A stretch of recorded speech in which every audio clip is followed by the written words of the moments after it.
जब एक वस्तु पर बल लगाया जाता है तो उसमें प्रतिबल कैसे लिखते हैं यह हमने पिछली क्लासेस में जाना था। साथ ही साथ उसमें प्रतिबल के साथ विकृति जो उत्पन्न होती है उसका सूत्र क्या होता है और उसको हम कैसे परिभाषित करते हैं यह भी हमने पिछली क्लासेस में जान लिया था। अब हमें इसी में आगे बातें करनी है। हमें विकृति और प्रतिबल में जो संबंध देखा था हुक के नियम पर, उस पे क्या कहानी होती है, उस पे कैसे सवाल होते, यह पढ़ना है इस चैप्टर में। साथ ही साथ हमें प्रतिबल विकृति वक्र पढ़ना है बेटा। तो आज की क्लास में हम ये जानने वाले हैं कि इस बल वाले जो हमने प्रतिबल और विकृति ग्राफ है उसके उस ग्राफ पर क्या इंपॉर्टेंट पॉइंट है, सवाल कैसे आते हैं और प्रतिबल और विकृति के आधार पर यंग गुणांक को लेकर कैसे सवाल आते हैं। साथ ही साथ हम इसमें ऊर्जा की भी बातें करेंगे। तो बेटा आज की क्लास में हम इस चैप्टर में जो हमने पढ़ लिया था, हमने प्रतिबल और विकृति पढ़ लिया था, हम आज ग्राफ के ऊपर चर्चा करेंगे। हुक का नियम हम ऑलरेडी कल की क्लास में पढ़ चुके हैं। अब हमें प्रत्यास्थता गुणांकों के प्रकार जैसे यंग गुणांक वगैरह पर थोड़ी बहुत चर्चा करनी होगी, उसी पर सवाल करेंगे हम, और खींचने में तार को खींचने में किए गए कार्य का सूत्र देखेंगे और उस पर सवाल करेंगे। ठीक है, चलिए तो बिना समय खराब किए हम क्लास शुरू करते हैं। प्रतिबल विकृति ग्राफ पढ़ते हैं, प्रत्यास्थता गुणांक के प्रकार और तार को खींचने में किया गया कार्य ना। बिल्कुल छोटा सा आसान सा चैप्टर होता है। अभी आज जो क्वेश्चन करेंगे उससे भी आपको समझ में आ जाएगा सर ये तो हमने जो पहले पढ़ा उसी के आधार पर एक छोटा सा नया फॉर्मूला है और उसी पर सवाल बनते जा रहे हैं। चलिए तो सबसे पहले हम देखते हैं प्रतिबल विकृति ग्राफ क्या होता है। तो यार अगर मैं प्रतिबल विकृति ग्राफ की बात करूं तो ये ग्राफ कुछ इस प्रकार से बनता है। अब ये ग्राफ क्या बना है इसके ऊपर थोड़ा सा डिटेल में बताता हूं मैं आपको। देखो क्या होता है कि अगर मेरे पास कोई भी एक वस्तु है तो उस वस्तु पर जब मैं बल लगाना प्रारंभ करता हूं तो क्या होता है, वो वस्तु में लंबाई में परिवर्तन आता है। अब ये बल कैसे लगाया जाता है, एक मशीन होती है जिसे हम कहते हैं यूनिवर्सल टेस्टिंग मशीन, है ना। इस मशीन के डिटेल में हम इतना नहीं जाएंगे। बाकी एक्चुअल में ये जो मशीन होती है, ये मशीन ये यहाँ पे कैसा कंप्यूटर सा लगा हुआ होता है जो ये हाइड्रोलिक की मदद से इसमें बल बढ़ाते जाता है और साथ ही साथ वो आपको लंबाई में परिवर्तन भी माप कर देती है मशीन। तो उससे हम ऐसा एक ग्राफ बना सकते हैं और ये यहाँ पर ना ये ग्राफ बनता है और यहाँ पर इसमें कुछ इंपॉर्टेंट फेज देख सकते हैं किसी भी वस्तु में क्या क्या होते हैं।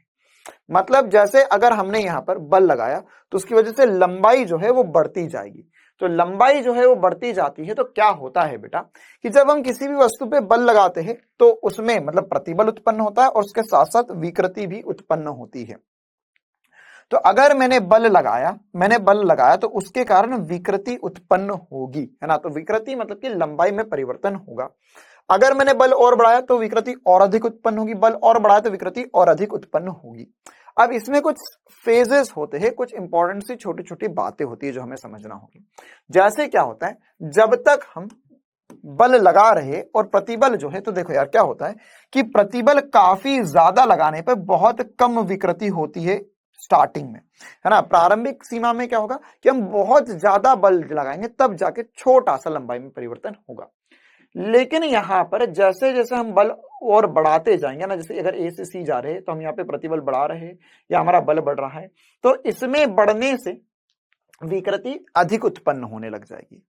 फिर उसके बाद में एक सीमा ऐसी आएगी कि जब हमने यहाँ पर सी बिंदु को क्रॉस किया तो अब हम बहुत ज्यादा प्रतिबल ना लगाए, बहुत ज्यादा बल ना लगाए तो भी विकृति बहुत ज्यादा उत्पन्न होती है ना। मटेरियल जो है वो फैलने लग जाता है। जैसे यहाँ पर क्या हो रहा है, ये स्टार्टिंग की कंडीशन है, उसके बाद में अब मैं थोड़ा थोड़ा भी बल बढ़ा रहा हूं तो ये मटेरियल जो है कहीं से पतला सा होता जा रहा है और बहुत ज्यादा लंबाई में परिवर्तन होते जा रहा है। आई बात समझ में बेटा। तो ये एक इंपॉर्टेंट सा फेज होता है जिसे हम यह समझ सकते हैं। तो इसमें क्या होता है कि यहाँ पर जो ए बिंदु होता है या ए बिंदु के तक यहाँ पर प्रतिबल जो होता है वो समानुपाती होता है विकृति के। ए बिंदु तक प्रतिबल जो होता है वो समानुपाती होता है विकृति के, है ना। ये एक इंपॉर्टेंट सी बात है। साथ ही साथ यहां पर क्या होता है बेटा, अगर आप ए बिंदु को क्रॉस कर जाते हो तो अब प्रतिबल और विकृति समानुपाती नहीं बचते। ये देखो ग्राफ थोड़ा सा मुड़ गया है, ये एकदम सीधा है, यहां पर एकदम सीधा है, यहां पर भी मुड़ गया तो एक दूसरे के समानुपाती नहीं बचे। मतलब अब कम प्रतिबल पे अधिक विकृति प्राप्त होने लग जाती है। तो यहां पर क्या होता है बेटा, इस बिंदु को, है ना, इस बिंदु को हम पराभव बिंदु या प्रत्यास्थ सीमा बोलते हैं।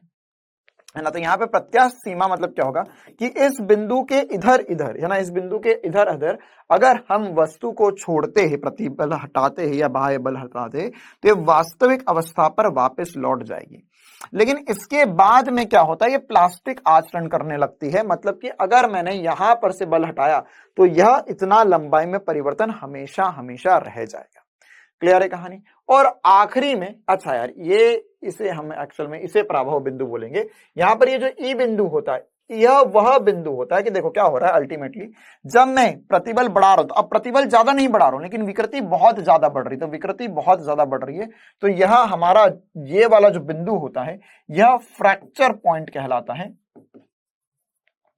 जिस पर अल्टीमेटली क्या होगा, वस्तु जो है वह टूट जाएगी। क्लियर है।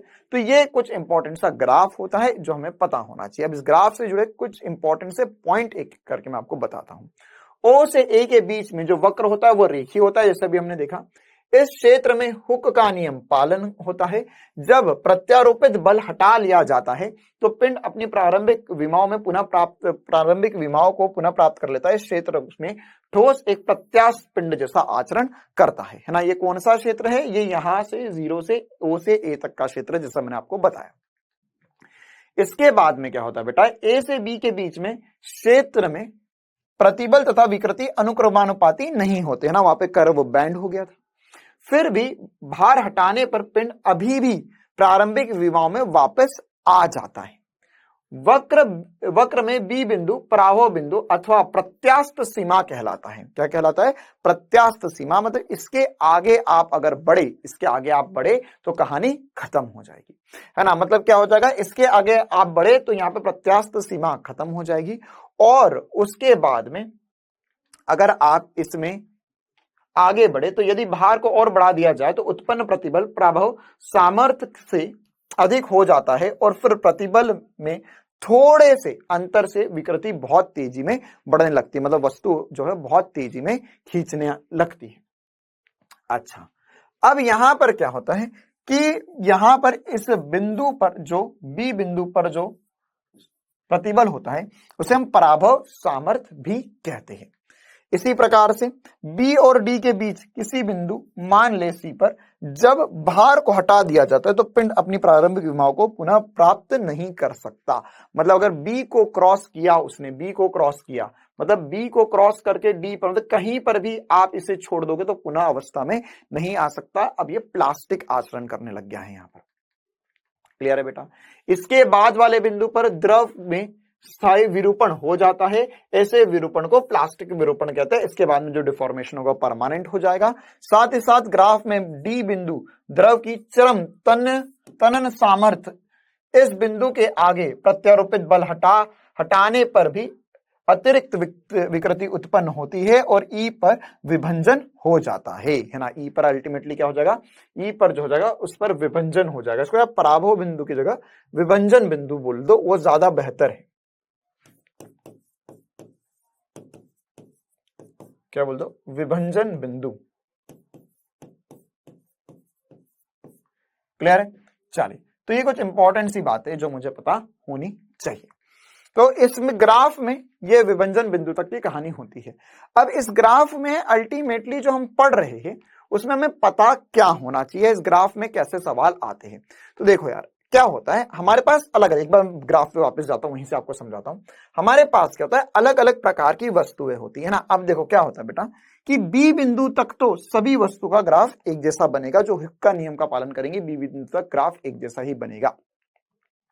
लेकिन बी से ई तक एक ही लाइन बोलूंगा, उससे आपकी सारी डाउट क्लियर हो जाएगी और उसी से सारे सवाल भी बनेंगे। बी से डी ई तक जितना लंबा ग्राफ होता है वस्तु उतनी ज्यादा प्रत्यास्थ होती है ना। इसका मतलब क्या हुआ, देखो अगर मैं बल लगा रहा हूं तो अल्टीमेटली ई बिंदु पर जाके टूटेगी वो। तो यार मैं बल लगा रहा हूं लेकिन फिर भी इसके अणु एक दूसरे पर बल लगा रहे हैं और ये इतनी आसानी से टूट नहीं रही है। तो ये क्या होती है, अधिक प्रत्यास्थ होगी। तो आपको बस ये याद रखना है कि बी से ई मतलब अधिक प्रत्यास्थ, अधिक लंबाई, इसका मतलब क्या हुआ, वस्तु जो होगी वो अधिक प्रत्यास्थ होगी।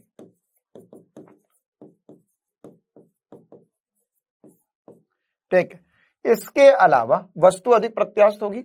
इसके अलावा और क्या होगा कि अगर मेरे पास बी से ई की लंबाई छोटी होगी तो वस्तु जो होगी वह भंगुर वस्तु हो जाएगी, मतलब वो जल्दी टूट जाएगी ना। जैसे देखो, इसको हम एक प्रैक्टिकल एग्जांपल से भी कर सकते हैं। जैसे अगर मान के चलो मेरे पास यहाँ पर दो, ये एक मेटल की है ना, ये एक मेटल की पत्ती है। इसी प्रकार से हो सकता है मेरे पास कांच की पत्ती हो, तो मैंने इसमें बल लगाया, इसको भी कुछ नहीं हुआ, कांच को भी बल लगाया, कुछ नहीं हुआ। ठीक है, मैंने बल और बढ़ाया, तो इसको फिर से कुछ नहीं हुआ। कांच वाले को भी मान के चलो इतना ही बल लगाया, कुछ नहीं हुआ। लेकिन अगर मैंने इसमें बल और ज्यादा बढ़ा दिया तो ये मुड़ जाएगी। ये क्या हो जाएगी? ये मुड़ जाएगी। लेकिन कांच वाली पे और बल लगाऊंगा तो मुड़ेगी नहीं, वो टूट जाएगी। ठीक है, क्यों? क्योंकि देखो, एक सीमा तक तो दोनों का आचरण समान ही था। एक सीमा तक तो दोनों का आचरण क्या था? समान ही था। इसको हम ऐसा और भी समझ सकते हैं प्रैक्टिकल रूप से कि मान के चलो मेरे पास एक चादर है ना, एक लोहे की चादर है और एक कांच है। तो अगर मैं हथौड़े से मार रहा हूं तो लोहे पे मारूंगा तो हो सकता है उस पे कुछ ना हो, ग्लास में मारा उस पे भी कुछ ना हो। लेकिन अगर मैंने बहुत जोर से मारूंगा तो लोहे के अंदर से डेंट सा बन जाएगा, ऐसा गड्ढा सा हो जाए। लेकिन कांच पे जोर से मारूंगा तो कांच टूट जाएगा। क्यों? क्योंकि इसमें अगर मैं लोहे पर जोर से मार रहा हूं बेटा, तो उसमें क्या होता है, उसमें इस प्रकार की कुछ आकृति हो जाती है, या वो जो अणु है वो एक दूसरे को छोड़ना नहीं चाह रहे, वह फैल जाएगा लेकिन टूटेगा नहीं। लेकिन कांच जो है वो तुरंत टूट जाता है।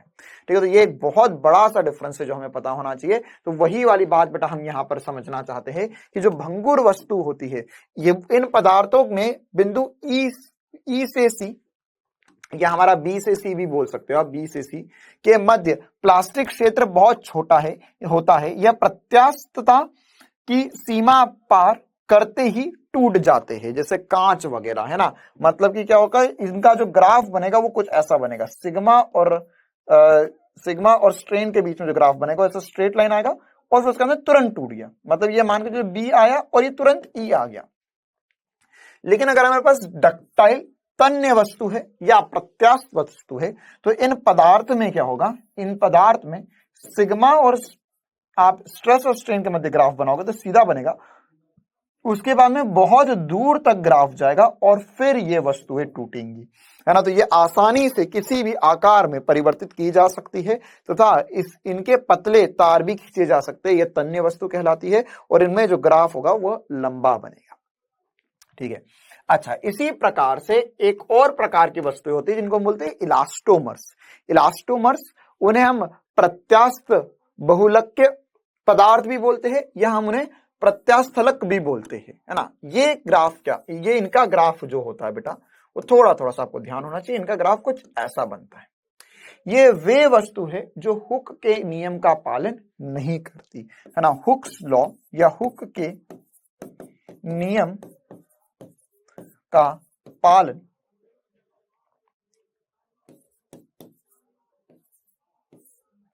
नहीं करते।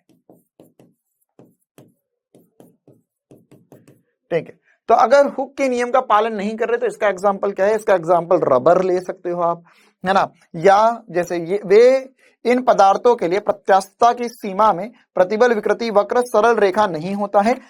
आरोपित प्रतिबल की तुलना में विकृति अधिक होती है ना। मतलब कि यहां पर बल लगाओगे लेकिन विकृति अधिक होगी, जैसे रबर इसका एग्जाम्पल हो सकता है।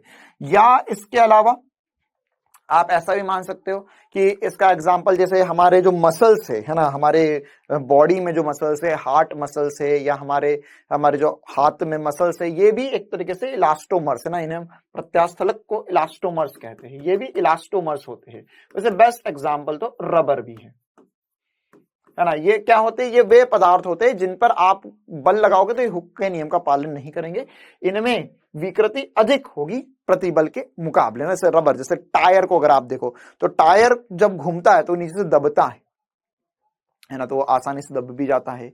या इसके अलावा हम हमारे मसल्स की बात करेंगे तो हमारी मसल्स जैसे हमारे हृदय की मसल है ना, तो क्या होता है जब खून उसके अंदर आता है तो सिर्फ फैल जाती है, फिर उसमें कंप्रेशन होता है, फिर फैलती है, फिर कंप्रेशन, लेकिन वो टूटती नहीं है इतनी आसानी से। ठीक है, मतलब वो क्या है, वो हुक के नियम का पालन नहीं कर रही है ना। ऐसा नहीं कि वैसे जितना बल लगेगा ऐसे सीधा सीधा सीधा सीधा सीधा फैलेगा, वो एकदम से पूरा बड़ा हो जाता है जैसे उसमें रक्त प्रवाहित होता है। चलिए, तो ये बिल्कुल बेसिक सी बातें थी जो हमें पता है। यही 2-3 पॉइंट है जिसपे सवाल आ सकता है इस ग्राफ से, है ना। इसके अलावा उसमें और भी छोटी छोटी सी बातें होती है, लेकिन वो सब बोर्ड के हिसाब से होती है, हमें उनसे मतलब नहीं है। दो पदार्थ ए और बी प्रतिबल और विकृति के मध्य ग्राफ चित्र में दिखाए गए हैं। अच्छा, ये सवाल है कि इसमें ग्राफ दिया गया है, किस पदार्थ के लिए यंग प्रत्यास्थता गुणांक का मान अधिक होगा। तो यंग गुणांक का मान ए और बी में से हम कैसे देखकर बता सकते हैं। तो देखो बेटा, हमें पता है सिग्मा बराबर होता है यंग गुणांक इंटू स्ट्रेन। तो यहां से अगर मैं सिग्मा बटा एप्सिलॉन कर दूं, मतलब स्ट्रेस बटा स्ट्रेन लिख दूं, प्रतिबल बटा विकृति लिख दूं, तो यंग गुणांक आ गया।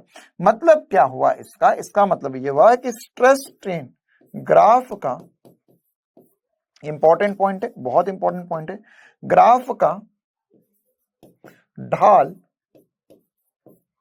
स्ट्रेस स्ट्रेन ग्राफ की ढाल जो होगी वह ढाल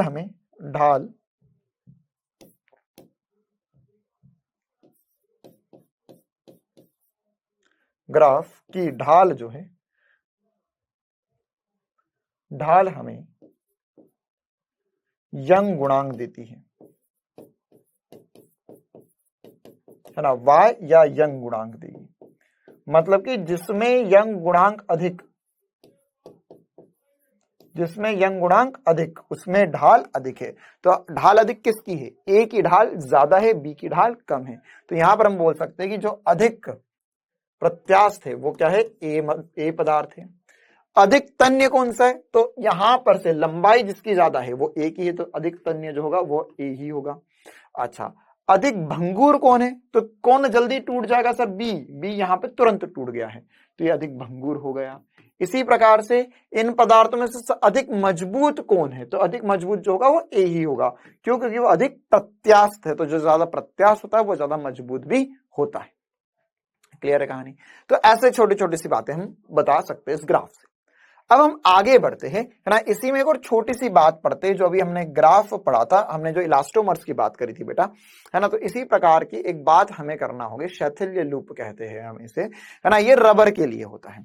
तो क्या होता है बेटा कि अगर मैं एक रबर को देखूं, तो रबर को हम जैसे हमें टायर, गाड़ी का टायर घूम रहा है, तो अगर आपने देखा हो तो गाड़ी का टायर ऐसे तो गोल होता है, लेकिन जहां पर से ट्रक वगैरह में अगर वो जमीन के संपर्क में होता है तो वो कुछ ऐसा चपटा हो जाता है इधर से, यानी टायर जब जमीन पे होता है तो चपटा हो जाता है, क्योंकि वहां भार के कारण वो दब जाता है। तो अब अगर टायर घूम रहा है ना, गाड़ी चल रही है, तो क्या होगा? ये वाला जो बिंदु ए है, ये बिंदु ए है, तो क्या होगा? ये दबेगा, फिर ये खुलेगा, फिर ये दबेगा, फिर खुलेगा, फिर दबेगा, फिर खुलेगा, फिर दबेगा। क्योंकि यार जब जैसे ये जमीन के संपर्क में आएगा तो दब जाएगा, जमीन के संपर्क से हटेगा तो खुल जाएगा। तो इसमें क्या होगा? इसमें जो वक्र बनेगा वो कुछ इस हिसाब से बनता है कि देखो, जब इस पर बल लग रहा है तो इसमें प्रतिबल बढ़ेगा बढ़ेगा बढ़ेगा बढ़ेगा बढ़ेगा, तो विकृति आएगी। फिर जैसे ही बल हटेगा तो ये वापस से अपने ओरिजिनल शेप पर वापस आ जाएगा ना। इसमें ऐसा नहीं होता कि टायर घूमते घूमते छोटा हो गया। ऐसा कभी सुना क्या कि ट्रक का टायर था, ट्रक इतना चली कि वो टायर छोटा हो गया, अब हम एक्टिवा में लगाकर चलाते हैं उसे? ऐसा नहीं होता है ना। वो जो टायर है वो टायर उतना ही आकार का रहेगा, ठीक है। मतलब वो हर एक बार जब वो दबता है और खुलता है तो वह पुनः अपनी अवस्था में लौट जाता है, ठीक है। तो यहां पर एक शैथिल्य लूप बनता है ना। शैथिल्य लूप क्या होता है बेटा कि अगर हम यह देखें कि एक चक्कर मतलब एक बार, ये मतलब बिंदु ए के बारे में सोचूं मैं, ये बिंदु एक बार ए दबा फिर खुला, तो ये दबकर खुलने में, है ना, यहां पर इसमें जो एरिया बना, तो देखो क्या हुआ, यहां पर जब यह हमने इसे दबाया तो इसमें प्रतिबल आया, कुछ विकृति आई, फिर जैसे ही छोड़ा तो वापस से अपने साम्य अवस्था पर आ गया। लेकिन एक्चुअल में क्या होता है, ये इस चक्कर में कुछ ऊर्जा अवशोषित कर लेता है। जैसे मान के चलो इसको हमेशा तो फील भी कर सकते हैं कैसे कि सर अगर हम गाड़ी में टायर वगैरह को देखें तो गाड़ी ज्यादा चलती तो टायर गर्म हो जाता है, या अगर 10,000 20,000 25,000 किलोमीटर गाड़ी चल जाती तो टायर घिस जाता है। क्यों घिस जाता है टायर, है ना? क्यों ऐसा हो जाता है? क्योंकि एक्चुअल में क्या होता है बेटा कि जब गाड़ी ज्यादा चलती तो टायर जो है वह हर एक बार में कुछ ना कुछ ऊर्जा अवशोषित करता है, हर एक चक्कर में। तो ये जो एरिया है, यह हमें एक्चुअल में एरिया जो है वह हमें ऊर्जा कितनी अवशोषित होगी ये देता है। तो प्रतिबल विकृति वक्र के मध्य घिरा क्षेत्रफल शैथिल्य लूप कहलाता है, तथा यह संख्यात्मक रूप से तार को भारित तथा फिर अभारित करने में किए गए कार्य के तुल्य होता है। तो इसमें जैसे हम अगर मान के चलो जैसे ए बोल रहे हैं या बी बोल रहे हैं, तो ए में कार्य अधिक होगा, बी में कार्य कम होगा। क्लियर है बात? अच्छा सर, अब इसमें सवाल कैसा आएगा? तो बेटा देखो, इसमें सवाल जो आता है उसमें हमें सवाल में क्या बोलेगा कि यार अगर मेरे पास यहां पर ए वस्तु थी जिसमें ग्राफ जो है वो ऐसा कुछ बना था, और बी वस्तु जो थी उसमें पतला सा ग्राफ बना था।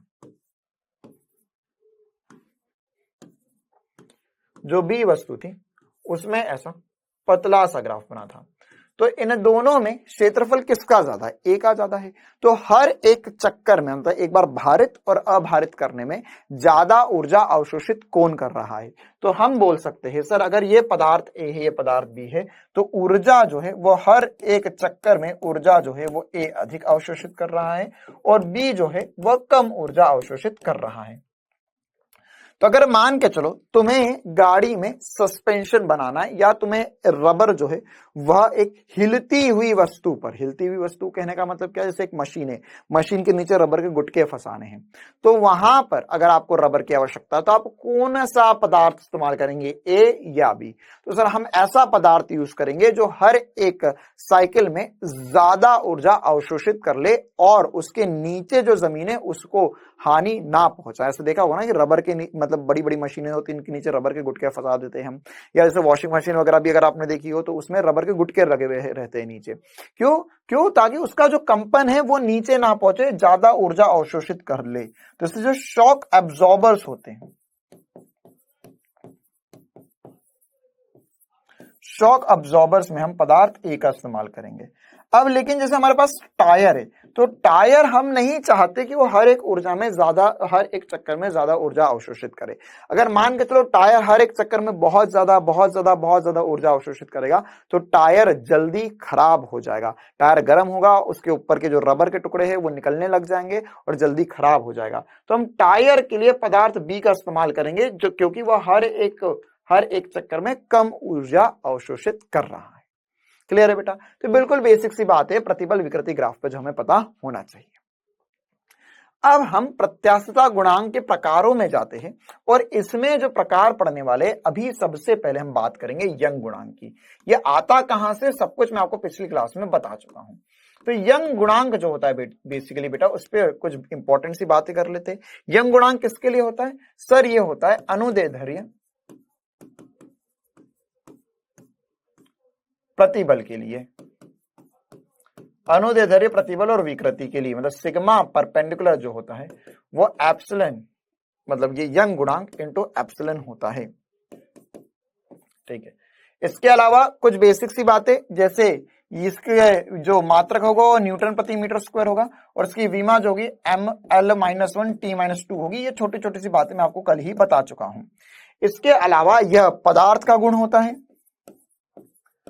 पदार्थ का गुण होता है,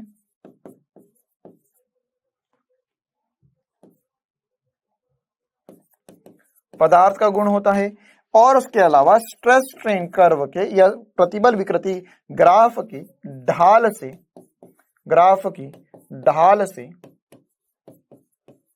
यंग गुणांक पता चलता है हमें। और उसके अलावा सर यंग गुणांक जो होता है बेटा वो ताप पर भी निर्भर करता है। किस पर निर्भर करता है? ताप पर निर्भर करता है। तो ताप, अगर मान के चलो आपने ताप बढ़ा दिया, तो ताप बढ़ा दिया तो मटेरियल जो है वो जल्दी टूट सकता है, तो उसका यंग गुणांक कम हो जाता है। तो ताप बढ़ाने पर यंग गुणांक कम हो जाता है, यंग गुणांक घटता है। अब ये मुझे कैसे पता है ना, देखो इसको हम थोड़ा सा प्रैक्टिकली ऐसा भी फील कर सकते हैं, यंग गुणांक घटता है। इसको हम ऐसा भी प्रैक्टिकली फील कर सकते हैं कि सर जिसका यंग गुणांक ज्यादा है, मतलब कि उसको तोड़ने के लिए, ऐसे मान के चलो यंग गुणांक ज्यादा है, मतलब यंग गुणांक क्या होगा? स्ट्रेस बटा स्ट्रेन। ठीक है, यंग गुणांक को लिख सकते हो ना, स्ट्रेस बटा स्ट्रेन, है ना, प्रतिबल बटा विकृति। तो अगर मान के चलो यंग गुणांक का मान अधिक है, मतलब कि मुझे बहुत ज्यादा स्ट्रेस लगाना पड़ेगा छोटे से स्ट्रेन के लिए, ना, मतलब विकृति, थोड़ी सी विकृति करने के लिए बहुत ज्यादा स्ट्रेस लगाना पड़ेगा। मतलब कि अधिक यंग गुणांक मतलब क्या होता है? अधिक अधिक यंग गुणांक का मतलब यह होता है कि जो मटेरियल है या जो हमारा पदार्थ है, पदार्थ अधिक प्रत्यास्थ है, अधिक प्रत्यास्थ है। जितना ज्यादा यंग गुणांक होगा उतना ज्यादा अधिक प्रत्यास्थ हमारा पदार्थ होगा। तो वैसी ही बातें हम कुछ ऐसा समझ सकते हैं सर कि अगर मान के चलो मेरे पास क्या है, मान के चलो कि मेरे पास ताप मैंने बढ़ा दिया है ना, तो ताप बढ़ा दिया, तो ताप बढ़ाने से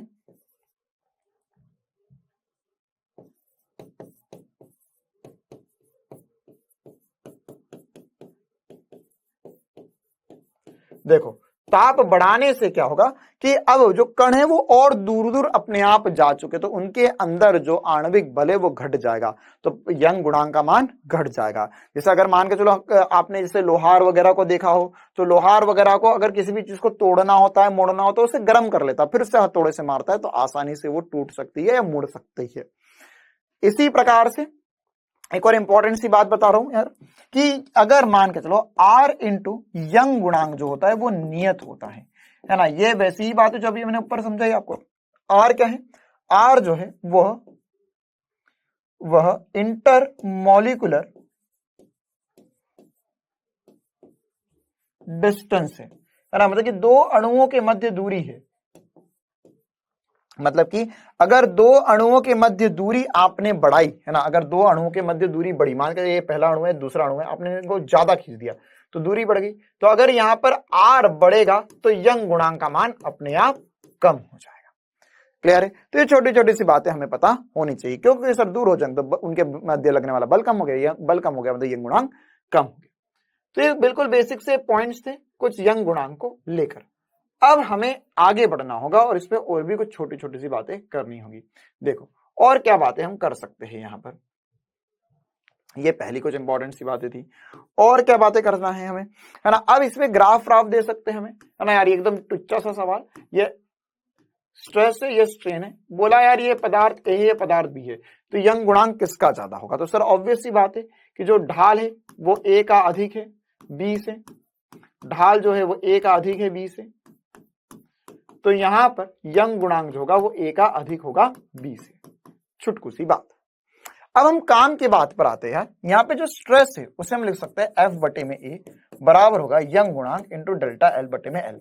तो जो सबसे ज्यादा पूछे जाने वाला सवाल है हमसे वह क्या है, हमें पूछा जाता है कि यार यहाँ पे डेल्टा एल कितना आएगा, मतलब कि किसी भी पदार्थ का यंग गुणांक दे देंगे आपको, है ना। जैसे फॉर एग्जांपल मैं यंग गुणांक के बारे में आपको एक दो और बातें बता देता हूं कि यंग गुणांक जो होता है, यंग गुणांक जो होता है वह स्टील का सबसे अधिक होता है ना, स्टील यंग गुणांक स्टील का सबसे अधिक होता है।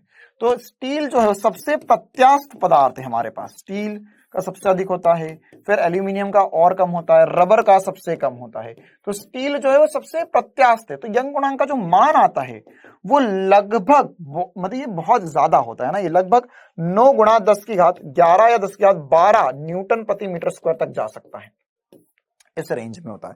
तो 10 की घात 11 10 की घात 12 न्यूटन प्रति मीटर स्क्वायर बल लगाना पड़ेगा, तब जाकर उसमें लंबाई में परिवर्तन आएगा। तो हमसे ऐसा पूछा जाता है कि यार डेल्टा एल क्या होगा, तो यह देखो यार, इसको मैं एफ को एल से मल्टीप्लाई कर रहा हूं और ए है नीचे और यहां पर वाई को मल्टीप्लाई कर दिया, तो डेल्टा एल आ गया। तो हमसे जो एक सबसे कॉमन सवाल जो पूछा जाता है जिसपे न्यूमेरिकल्स बनते हैं वो होता है डेल्टा एल का मान। मतलब कि हमसे ऐसा बोलेंगे कि यार F L by A Y जो होगा वो डेल्टा एल होगा हमारा, तो डेल्टा एल का मान क्या होता है ना। जैसे अगर मान के चलो हमें क्वेश्चन में बोला कि यहां पर मेरे पास एक वस्तु थी, इस पे इधर से भी एफ बल लगाया इधर से भी एफ बल लगाया, तो अब हम जो भी वस्तुएं लेंगे उन सब में हम क्वेश्चन में मानेंगे लंबाई एल है, ए अनुप्रस्थ क्षेत्रफल है और वाई क्या है यंग गुणांक है। तो यहां पे डेल्टा एल जो होता है वो एफ एल बटा ए वाई होता है। क्या होता है, एफ एल बटा ए वाई। यार ध्यान रखना कि यहां पर एफ है यहां पर एफ है, तब जाके F L by A Y होगा, एक तरफ से बल लगाने पे कोई विकृति नहीं आएगी। अब हम सवालों की झड़ी शुरू कर रहे हैं। हमें ऐसा बोलेगा कि मान के चलो यहाँ पे एक रॉड है जिसमें इधर की तरफ F1 बल है, इधर की तरफ F2 बल है। अब बताइए यहाँ पर डेल्टा एल क्या होगा। तो यहाँ पर डेल्टा एल लिखेंगे बेटा F1 प्लस F2 बटे में 2 इंटू एल बटे में ए वाई। ठीक है, ये F1 प्लस F2 बटे में 2 कहां से आया ये नहीं जानना है आपको, इसका एक डेरिवेशन होता है, काफी बड़ा डेरिवेशन होता है, लेकिन आंसर जो है बहुत प्यारा सा सुंदर सा निकल कर आता है F1 प्लस F2 बटे में 2। तो इसलिए हमने डायरेक्ट आंसर लिख लिया। अब इसके अलावा हमें बहुत सारे प्रकार के सवाल आते हैं इसमें। जैसे हमें बोला कि यार मान के चलो मेरे पास यहाँ पर एक तार था, है ना, ये तार जो है उसके नीचे मैंने एक W भार लटका दिया। क्या लटका दिया? ये W भार लटका दिया, और ये जो तार है इसका अनुप्रस्थ क्षेत्रफल A है, यंग गुणांक Y है, लंबाई L है। तो यहां पर हम डेल्टा L क्या कर सकते हैं इसका, तो इसका जो डेल्टा L आएगा वो क्या लिख सकते हैं हम, तो सर इसमें डेल्टा L लिखते हैं FL बाय AY। क्या लिख सकते हैं? FL by AY। अब F क्या होगा इसमें, F क्या होगा, तो F जो होगा वह mg के बराबर होगा। F जो होगा वो किसके बराबर होगा? mg के बराबर। आपको बिल्कुल दिमाग नहीं लगाना है, F जो होगा उसको हमें क्या लिखना है ना, F जो होगा वह तनाव के बराबर होगा। F जो होगा वो तनाव होगा, रस्सी में नॉर्मली जैसे हम तनाव लिखते थे वैसा तनाव आपको लिखना होगा। ठीक है, तो यहां पर जैसे नॉर्मली हम जो तनाव बनाव लिखते हैं, जैसे हमने स्प्रिंग, देखो यार बेसिकली है क्या, ये स्प्रिंग है, इसके अंदर हमने मान लिया कि तार के अंदर स्प्रिंग होंगे सर, तो स्प्रिंग की जैसी भांति व्यवहार करेगा, तो यहां पर जो इसमें तनाव होगा वही तनाव mg होगा, तो वही तनाव के बराबर लिखना होगा। तो यहां पर लिख सकते हैं हम इसे mg या WL बटा AY। ठीक है, या इसका और विकसित सवाल बना लिया। यहां पर अब कुछ नहीं है, आगे मैं 1000 सवाल बना दूंगा और इसी प्रकार से सवाल चलते जाएंगे। मान के चलो यहां पर अब हमने इधर भी W भार लगा दिया, इधर भी W भार लगा दिया ना। अब देखो अब आधे चक्र आ जाएंगे यहां पर। इस पूरे तार की लंबाई L है, अनुप्रस्थ क्षेत्रफल A है और यंग गुणांक Y है। तो इसमें डेल्टा L क्या आएगा, तो सर तनाव कितना आएगा मैं बता सकता हूं क्या? हाँ बेटा तनाव बताओ जरा इसमें। तो सर तनाव जो होगा इसमें भी W होगा, इसमें भी W होगा, इसमें 2W तनाव नहीं आएगा, इसमें तनाव जो आएगा वो W ही आएगा। तो यहां पर भी जो लंबाई होगी W FL बटा AY ही होगी। सर इसमें 2W आएगा, नहीं मूर्ख, W ही आएगा, है ना। अगर तुमको विश्वास नहीं है तो इस प्रकार की बातें हमने ऐसे भी करी थी, तुम सॉल्व करके भी देख लो यार एक बार, मैं सॉल्व नहीं कर दूंगा।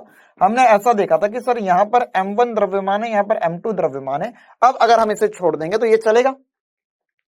तो इसमें तनाव का सूत्र क्या लिखा था, इसमें तनाव का सूत्र लिखा था 2m1 m2 अपॉन में m1 plus m2 into g। तो अगर आप चाहो तो यहां पर m1 m2 को जरा बराबर करके देखो क्या बनता है, मैं भी तो पता करूं। 2m1 m2 अपॉन में m1 प्लस m2 इंटू जी। तो एक बार m1 इंटू m2 को बराबर करके देखो, क्या यही w के बराबर आएगा या mg के बराबर आएगा। और mg किसके बराबर होता है, mg बल या भार के बराबर होता है। तो इसमें अगर मैं डेल्टा एल लिखना चाहूं तो इसमें डेल्टा एल क्या लिखूंगा, इसमें भी लिखेंगे हम सर TL बटा AY, TL बटा AY। तो सब कुछ जो हमने पढ़ा उसी के आधार पर एग्जैक्टली वैसा का वैसा ही होगा। ठीक है, इसी प्रकार से और भी कुछ सवाल कर लेते हैं इसमें, है ना। अच्छा इसमें कैसे सवाल आएंगे, ये सवाल बगाल दे देंगे, इसमें डेल्टा एल का अनुपात ही 90% टाइम्स पूछा जाता है। तो सवाल देखते हैं। एक ही पदार्थ के दो तार हैं हमारे पास, लंबाई का अनुपात दिया हुआ है 1/2, मतलब L1 बटा L2 दिया हुआ है हमें 1/2। अच्छा पदार्थ समान है मतलब क्या हुआ, एक ही पदार्थ मतलब इनमें यंग गुणांक समान है। यंग गुणांक किसमें निर्भर करता है, पदार्थ पर। तो यंग गुणांक Y1 बराबर Y2 है। ठीक है, ऐसे ही आसान सा सवाल। त्रिज्या का अनुपात दिया हुआ है, त्रिज्या का अनुपात दिया हुआ है R1 बटा R2 जो है वो 1/√2 दिया हुआ है। यदि उन्हें समान बल द्वारा तनित किया जाता है, मतलब बल भी समान है, तो उनकी लंबाई में वृद्धि का अनुपात। तो लंबाई में वृद्धि का अनुपात मतलब डेल्टा L1। तो डेल्टा एल क्या होता है, डेल्टा एल होता है सर FL बटा AY। तो देखो यार F समान है, Y समान है, तो अगर मैं यहां पर जितना मैंने तुम्हें फिजिक्स पढ़ाया है उसके हिसाब से क्या मैं डायरेक्ट लिख सकता हूं, डेल्टा L1 बटा L2 होगा। सर डेल्टा एल जो है समानुपाती है L के, तो L1 बटा L2 इंटू A के व्यक्त क्रमानुपाती है तो A2 बटा A1 होगा। क्या मैं ऐसा बोल सकता हूं और इतना लिख सकता हूं मेरे प्यारे बच्चों? बिल्कुल सर, आप बोल भी सकते हो, आप लिख भी सकते हो ऐसा। तो L1 बटा L2 जो होगा वह बराबर होगा A2 बटा A1 के। तो L1 क्या होगा? L1 बटा L2 जो है सर वो 1 बटा 2 है। सर A2 बटा A1 नहीं दिया मेरे प्यारे बच्चे। A को तो लिख सकता है पाई आर स्क्वायर, तो पाई R2 का स्क्वायर बटे में पाई R1 का स्क्वायर। तो पाई से पाई कट गया, यहां पर जो आएगा डेल्टा L1 बटे में डेल्टा L2 जो आएगा वो आ जाएगा 1 बटा 2 इंटू R2 बटा R1 का स्क्वायर। तो R2 बटा R1 चाहिए, R1 बटा R2 नहीं चाहिए, मुझे क्या चाहिए? R2 बटा R1। तो ये हो जाएगा 1 बटा 2 इंटू इसका उल्टा √2 होगा या 1 बटा 1 आ जाएगा। तो मैं इसका अनुपात 1 बटा 1 अनुपात लिख सकता हूं। क्लियर है? तो ऐसे छोटे छोटे से सवाल हमसे बहुत बखूबी रूप से सदैव सदैव सदैव बनने ही चाहिए, इसमें कोई दिक्कत वाली बात नहीं है ना। ऐसे ही अनुपात वगैरह पे सवाल आ जाएंगे, ठीक है। अच्छा, इसके अलावा और क्या सवाल आ सकता है ना? अच्छा यार, ये सवाल करें हम उससे पहले मैं ना तुम्हें एक दो और मजेदार बातें खुद के एक दो और सवाल करवाना चाहता हूं, है ना। हम देखना चाहते हैं कि स्वभार के कारण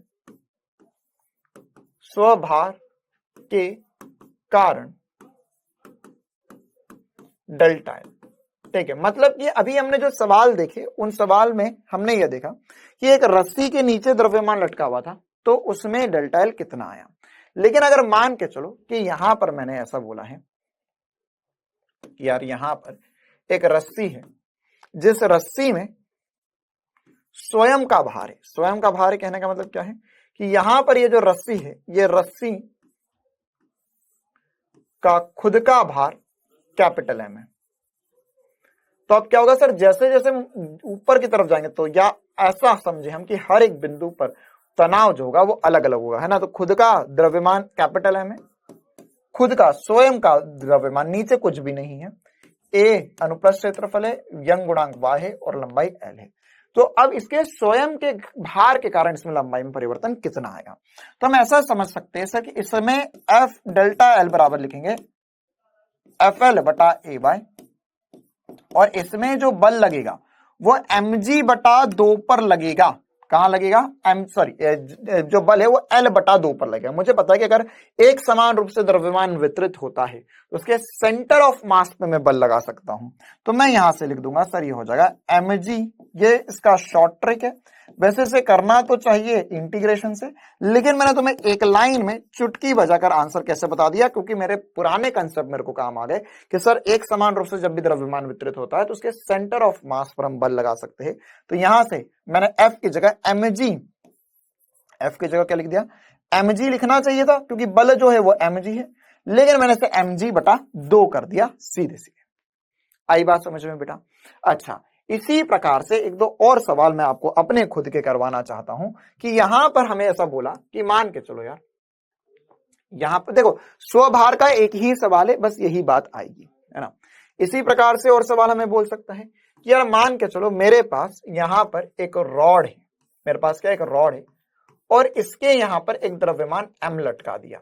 ये रॉड का भार नहीं है ना, इस रॉड को मैं ओमेगा से घुमा रहा हूं, ठीक है। तो यहां पर अगर मैं इस रॉड को ओमेगा से घुमा रहा हूं तो इसमें इस रॉड में लंबाई में परिवर्तन क्या होगा। तो अगर मैं यहां पर इसकी लंबाई l बोल रहा हूं, अनुप्रस्थ क्षेत्रफल a बोल रहा हूं, यंग गुणांक y बोल रहा हूं, तो डेल्टा l जो हो जाएगा वो क्या होगा? FL बटा ay ही होगा सर। और हमें पता है कि जब वस्तु को गोल गोल गोल गोल गोल गोल घुमाया जाता है तो उस कंडीशन में यहां पर जो f होगा वो m ओमेगा स्क्वायर r आता है। तो m ओमेगा स्क्वायर l हम लिख सकते हैं इंटू l बटा ए वाई। तो इस प्रकार की छोटी छोटी बातें मुझे खुद से करते बननी चाहिए, मुझे कुछ नहीं करना है, बल लिखना है बस। इसमें एक और इंपॉर्टेंट सी बात बताता हूं आपको, है ना। ये एक और इंपॉर्टेंट सा सूत्र बनाने जा रहा हूं मैं, जो AIPMT में सवाल आया है जिस पर, है ना, डेल्टा एल और घनत्व में संबंध। तो डेल्टा एल और घनत्व में क्या संबंध होगा? देखो, डेल्टा एल को मैं लिख सकता हूं सर FL बटे में ए बाय, है ना। अब अगर मेरे को घनत्व के रूप में लिखना है तो घनत्व क्या होता है सर? घनत्व जो होता है वह होगा रो बराबर होगा A into L, cross sectional area, sorry इसको हम लिख सकते द्रव्यमान बटा है ना, मतलब जो वायर होगा खुद का कुछ ना कुछ द्रव्यमान होगा, तो द्रव्यमान बटा आयतन, और आयतन क्या होगा? आयतन को हम लिख सकते हैं ए इंटू आई, बात समझ में? तो अगर मैं यहां पर घनत्व के रूप में बात करना चाहूं तो डेल्टा एल क्या लिख सकता हूं?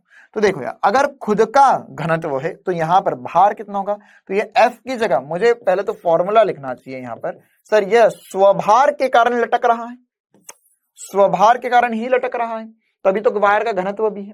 तो मैं यहां पर घनत्व मतलब उसके पास द्रव्यमान है ना यार, तो द्रव्यमान है, भार है, तभी वाली बात बन रही है। तो यहां पर होगा यही वाला सूत्र लिखेंगे mg बटा 2 इंटू एल, एल को एल रहने देते हैं, ए को हम उठाकर लाते हैं यहां से। ए का मान क्या लिख सकते हैं? ए का मान लिख सकते हैं सर एम बटे में रो एल, क्या लिख सकते हैं? एम बटे में रो एल। तो एम बटे में रो एल का अगर हम यहां पे मान उठा के रख दे बेटा, तो ये जगह एम बटे में रो एल इनटू ये क्या एरिया को हटा दिया इनटू यंग गुणांक। इसका जो डायरेक्ट आंसर है वो आप याद भी रख सकते हैं।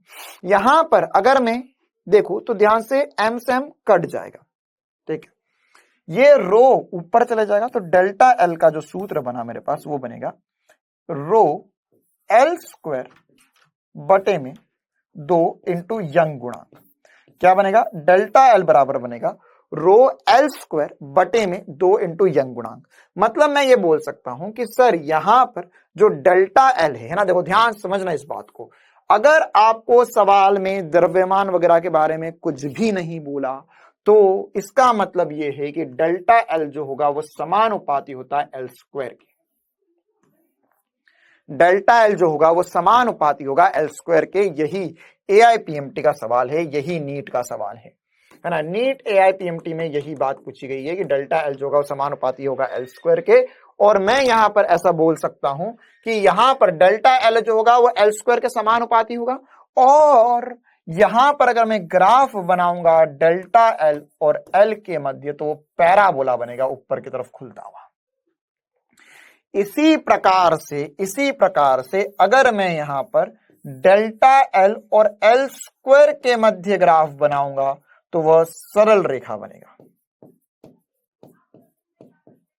ये बेटा ग्राफ में किसी को कोई समस्या नहीं होनी चाहिए, यह परवलय बनेगा, यह सरल रेखा बनेगा। मैं 1000 बार बना चुका हूं ये तुम्हें ग्राफ्स, ठीक है। मतलब कि हमने बहुत बार ऐसा देखा है सर कि अगर हम यहाँ पे डेल्टा एल और एल के मध्य ग्राफ बना रहे तो ये कैसा बनेगा? देखो डेल्टा एल और एल स्क्वायर के मध्य ग्राफ बना रहे, तो डेल्टा एल जो है वो हमारा y अक्ष पर आ चुका है, रो बटे में 2 इंटू यंग गुणांक तो नियत मान है, और एल स्क्वायर जो है हमारा वो एक्स अक्ष पर है, तो ये y equals to M X का ग्राफ बन रहा है। मतलब यह एक सरल रेखा का ग्राफ बनेगा।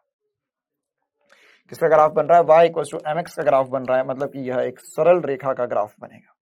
क्लियर है? तो ये कुछ इंपॉर्टेंट सी बातें हैं जो मुझे पता होनी चाहिए बेटा, और यहां से मैं इन पर और काम कर सकता हूं। क्लियर है? तो यहां पर जो ग्राफ बना है डेल्टा एल और एल स्क्वायर के बीच, वह सरल रेखा का ग्राफ बना है। और आगे मुझे पूरी उम्मीद है कि अब इसके अलावा जो भी सवाल बचते हैं इसमें वो बिल्कुल ही आसान से बचते हैं। यही थ्योरी की थोड़ी सी बात थी जो मुझे आपको बतानी थी। बाकी सवाल एक एक दो लाइन के हैं जो हम थोड़े से और प्रैक्टिस कर लेते हैं। ये इंपॉर्टेंट सी बात है यार। अब इस पर ही सवाल कर लेते हैं यार, है ना। तो कुछ सवाल अभी हम देख रहे थे, तो देखो इस पर आसान से सवाल होते हैं। मैं आपको बता देता हूं करना कैसा, आप कैलकुलेट कर सकते हो बड़े आराम से ना। हमें बोला हुआ है 1.1 मीटर लंबाई के तार का एक अनुप्रस्थ काट क्षेत्रफल हमें दिया हुआ है, 1 mm स्क्वायर दिया हुआ है। अच्छा, फिर बोला है इस पर 1 kg का भार है। अच्छा, फिर बोला है यदि तांबे का यंग गुणांक, देखो मैं तुम्हें बताऊं ना, यंग गुणांक का मान बहुत ज्यादा होता है, 1.1 × 10⁻11 है, तो वो लंबाई में वृद्धि, मतलब डेल्टा एल निकालना है तुम्हें, सीधी बात है, FL/AY होता है। तो जितना भार लटकाया गया है उतना ही mg हो जाएगा, वही बल हो जाएगा। तो 1 किलो का भार है तो 1 × 10 × लंबाई l कितनी लंबाई है? 1.1 मीटर है। बहुत बढ़िया।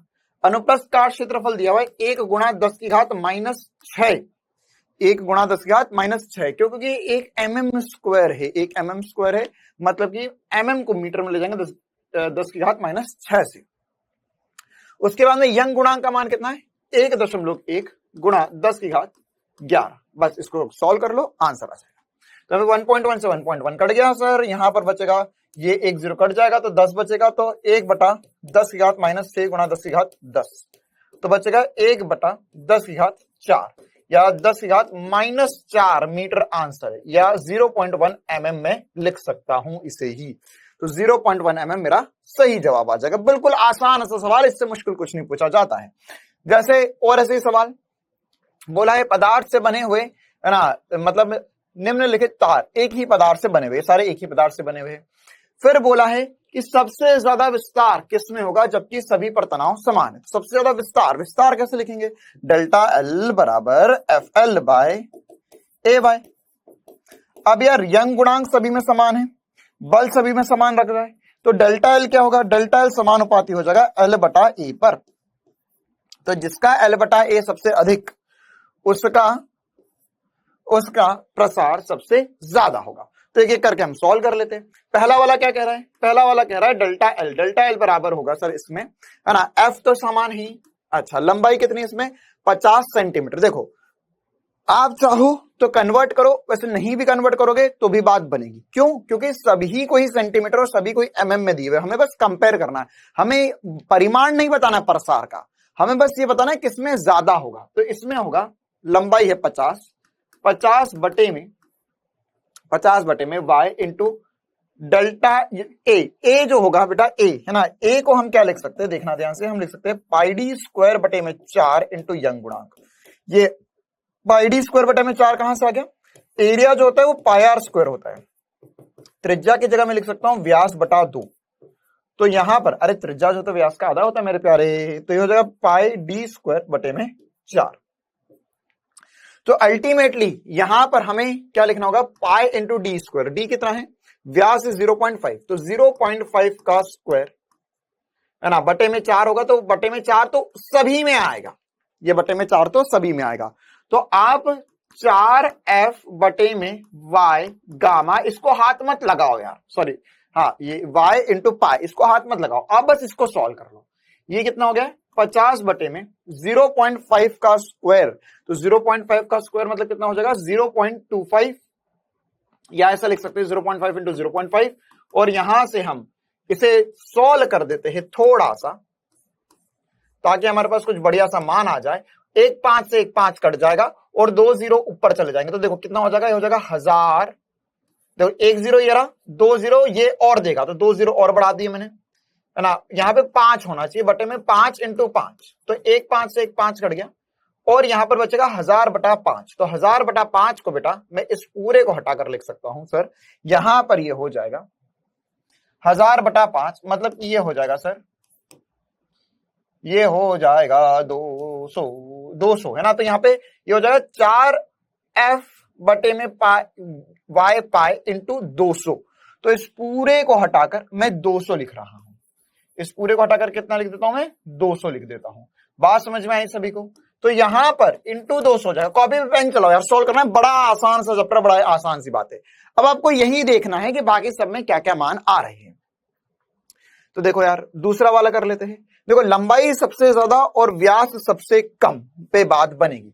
दूसरा वाला क्या हो जाएगा, डेल्टा एल बराबर एफ इंटू एफ एल, लंबाई कितनी है 100 सेंटीमीटर, इंटू 4, तो इसमें भी ऐसा कैसा आ जाएगा, ये 4 कहां से आ रहा है, पाई डी स्क्वायर बटा 4 का 4 आ रहा है ना, बटे में pi into D square, D कितना है 1 mm, तो 1 का स्क्वायर बटे में यहां पर आएगा 4 जो पलटी के ऊपर चले गया इंटू वाई। तो मैं लिख सकता हूं ये हो जाएगा 4f बटे में y पाई इंटू 100। तो ऑब्वियस सी बात है ये ज्यादा है ये कम है। इसी प्रकार से तीसरे के लिए डेल्टा एल देख लो यार फटाफट, ये हो जाएगा सर 4f, देखो 4f बटे में y पाई सभी में आएगा इंटू लंबाई, इसकी लंबाई कितनी है 200 बटे में 2 का स्क्वायर होगा 4, तो यहां से मैं लिख सकता हूं 4f बटे में y पाई इंटू, ये 4 को नहीं छेड़ा मैंने तो इंटू 50 हो जाएगा, यहाँ पे इंटू कितना हो जाएगा 50, क्योंकि 4 है तो ये इंटू 50 दे देगा यहाँ पर। इसी प्रकार से चौथे के लिए भी कैलकुलेट कर लेते हैं। देखो यार सबके लिए कैलकुलेट कर सकते हो, कोई रॉकेट साइंस वाली बात नहीं है। तो यहां पर क्या हो जाएगा, डेल्टा एल बराबर हो जाएगा सर कितना हो जाएगा, ये हो जाएगा एफ एल बटे में Y pi into L. L कितना है 300 बटे में लंबाई व्यास मतलब 3 का स्क्वायर। ये मेरे पास आंसर आएगा, ये मेरे पास क्या आ जाएगा आंसर आ जाएगा। तो मैं इसमें क्या लिख सकता हूं, इसे मैं लिख सकता हूं सर ये तो 4f बटे में वाई पाई इंटू 100 बटे में 3। एक बार सॉल्व करके देखो तो देखो यार ये 200 आ रहा है, ये 100 आ रहा है, ये 50 आ रहा है, ये 100 बटे में 3 मतलब 33.33। तो सभी में तनाव समान है, तो सबसे ज्यादा विस्तार जो होगा वह पहले वाले में सबसे ज्यादा विस्तार होएगा। क्लियर है कहानी, आया समझ में? हाँ तो ये बिल्कुल बेसिक सी बात है जो मुझे पढ़नी चाहिए, मैंने सबके लिए विस्तार अलग अलग कैलकुलेट कर लिया। और सवाल देख लेते हैं। देखो यार अभी ऐसे ऐसे सवाल है, मैं इनके आंसर नहीं भी निकालूंगा तो मुझे उम्मीद है आप लोग निकाल पाओगे, है ना। आसान से सवाल है। क्या कह रहा है, हमारे पास एक 3 मीटर लंबा तार है, अच्छा, फिर बोला अनुप्रस्थ काट क्षेत्रफल है, फिर उसके बाद में बोल रहे हैं यहाँ पर कि घिरनी से गुजर रहा है, फिर बोला है कि तार का एक सिरा दृढ़ता से जुड़ा हुआ है, हाँ यहां पर एक सिरा जुड़ा हुआ है और दूसरे सिरे पर 1 किलो भार लटका हुआ है। तो अब इस रस्सी में तनाव क्या आएगा सर, इस रस्सी में तनाव जो होगा पूरी रस्सी में 1 किलो के कारण तनाव आएगा। तो 1 इंटू जी कर सकता हूं मैं, या एम जी तनाव आएगा। तनाव क्या होता है बेटा, mg होता है, 1 किलो रखा हुआ है तो 1 g तनाव आ गया है, या तनाव का मान जो है 10 न्यूटन आ गया। कहानी खत्म हो चुकी है। क्यों, क्योंकि मुझे यही निकालना होता है यार। अगर मुझे डेल्टा एल निकालना है तो डेल्टा एल क्या होगा, F L by A Y.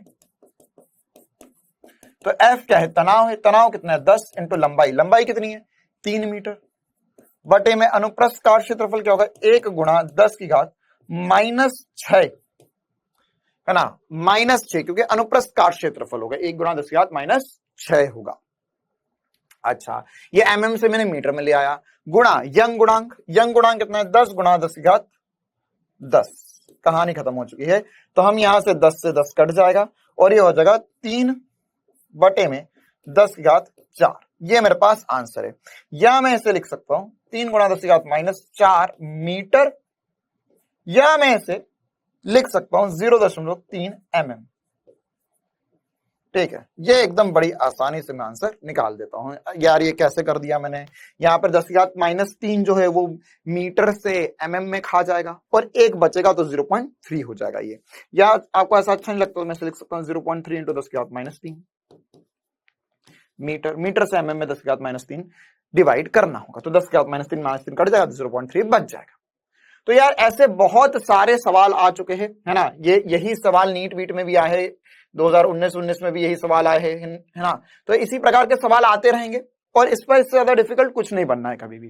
तो हम एक दो और सवाल कर लेते हैं। ये फोटो वाला सवाल है। क्या बोल रहा है फोटो वाले भैया, कि यहाँ पे तार का प्रत्यास्थता गुणांक ज्ञात करो, मतलब हमें y ज्ञात करना है। ठीक है, फिर बोला है कि यदि प्रारंभिक लंबाई 1 मीटर है और यहां पर प्रसार और स्ट्रेस के मध्य ग्राफ है, मतलब डेल्टा एल, है ना, ग्राफ किसके मध्य देखना ध्यान से ना, हमें पता है सर वाई एफ बट ए में ए, अच्छा स्ट्रेस है यहाँ पर, स्ट्रेस मतलब प्रतिबल। तो यहां पर जो ग्राफ है वो क्या है, देखो हम लिख सकते हैं सर स्ट्रेस बराबर होता है यंग गुणांक इंटू स्ट्रेन, या हम लिख सकते हैं ये हो जाएगा डेल्टा एल बटे में एल। अच्छा एल क्या दिया हुआ है, एल दिया हुआ है 1 मीटर, तो एल की जगह तो 1 मीटर रख दूंगा मैं, ये एल दिया हुआ है मुझे। तो यहां हो जाएगा स्ट्रेस बराबर यंग गुणा इंटू एल, ये तो नीचे 1 आ गया, सॉरी डेल्टा एल, और नीचे 1 आ चुका है। अब यहां पर अगर मैं ग्राफ को ध्यान से देखूं तो मेरे y अक्ष पर, है ना, मेरे y अक्ष पर क्या है, एक्सटेंशन है। तो ये मैं लिख सकता हूं सर ये मेरे y अक्ष पर एक्सटेंशन है। ठीक है, x अक्ष पर ये मेरे यहां पर स्ट्रेस है। अब ये अगर एक सरल रेखा है तो y इक्वल्स टू mx का ग्राफ हम पढ़ते हैं, y इक्वल्स टू mx। किसका ग्राफ पढ़ते हैं, y इक्वल्स टू mx। तो अगर मैं यहां पर ध्यान से देखूं तो सर मेरे पास y अक्ष पर क्या है, एक्सटेंशन मतलब लंबाई में परिवर्तन। तो यार ये जो गामा है, ये सॉरी ये यंग गुणांक से नीचे लाना पड़ेगा। तो ये हो जाएगा स्ट्रेस गुणा 1 यंग गुणांक बराबर होगा डेल्टा एल। तो डेल्टा एल जो होगा मेरा y हो जाएगा, x जो हो जाएगा वो मेरा स्ट्रेस हो जाएगा, और 1 यंग गुणांक जो होगा वो मेरा ढाल आ जाएगा। तो m जो हो जाएगा वो 1 यंग गुणांक या मेरे लिए ढाल हो जाएगा। क्या हो जाएगा, ढाल। तो एक्चुअल में अगर मुझे यंग गुणांक निकालना तो इसका ढाल का 1 कर लूं, तो ढाल कितना आ रहा है ये देख लेते हैं हम। ढाल देख लेते हैं सर यहां पर। तो ढाल जो आएगा वो कैसे निकालेंगे, तो सर ढाल जो है वो ये वाला कोण थीटा निकाल सकते हैं। तो सर लंब बटे आधार क्या होता है, लंब बटे आधार। तो अगर मेरे को टेन थीटा लिखना है तो टेन थीटा क्या आएगा, टेन थीटा हो जाएगा लंब। ये वाली दूरी कितनी है सर, ये है 2 mm, 2 mm, ये है 4, ये है 2, तो 2 mm बचा। या मैं इसे लिख सकता हूं 2 गुणा 10⁻³ मीटर। कितना लिख सकते हैं, 2 गुणा 10⁻³ मीटर। 2 गुणा 10⁻³ मीटर लंब हो गया है। आधार कितना है, ये है 8000, ये है 4000। तो ये जो दूरी आएगी वो 4000 बचेगी। अरे 8000 माइनस 4000, 4000 बचेगा। तो 4000 गुणा 10⁻³ ये 3 कहां से आ गया, देखो ध्यान से, किलो न्यूटन में लिखा हुआ है, तो मेरे को न्यूटन में ले जाना पड़ेगा, सब ऐसा यूनिट में लिखा हुआ है। और ये जो है ये ढाल है और ये 1 यंग गुणांक है। तो यंग गुणांक क्या आ गया, यंग गुणांक आ गया मेरे प्यारे बच्चों 4000 गुणा 10⁻³ बटे में 2 गुणा 10⁻³ तो ये कट गया, 2 आ गया। तो यहाँ कितने जीरो, जीरो गिनना, देखो ये 3 ऊपर जाएंगे 6 हो जाएगा, ये 3 और मिलके 9 जीरो बना देंगे। तो 2 गुणा 10⁹ न्यूटन प्रति मीटर स्क्वायर मेरे पास यंग गुणांक आ जाएगा। 2 गुणा 10⁹ आई बात समझ में। मैंने क्या दिमाग लगाया, बढ़िया सवाल था, थोड़ा सा दिमाग लगाया मैंने क्या देखा, मैंने देखा कि सर यहां पर एक्सटेंशन मतलब डेल्टा एल और प्रतिबल के मध्य ग्राफ है, तो ग्राफ में कौन से अक्ष पर क्या है। तो अगर मेरे पास एक्स अक्ष पर यह है तो y = mx का ग्राफ बनेगा। तो यहां पे यंग गुणांक जो होगा वो 1 बटा ढाल होना चाहिए, या जो ढाल है वो 1 यंग गुणांक होना चाहिए। तो यहां से मैंने ढाल निकाली, नॉर्मली लंब बटे आधार करके टेन थीटा ढाल होता है, और फिर हमने 1 उसका उल्टा कर दिया तो हमारे पास यंग गुणांक आ गया। क्लियर है, चल एक और सवाल कर लेते हैं। यदि स्टील व पीतल है ना, अब हमारे पास 2 तार है, एक स्टील का है एक पीतल का तार है। देखो यार कुछ नहीं है इन सवालों में, आपको तनाव लिखते आना चाहिए, कहानी यहीं पर ही खत्म हो जाएगी। ठीक है, देखो आपको तनाव लिखते आता है, उससे पहले क्या क्या दिया हुआ ये भी देख लेते हैं।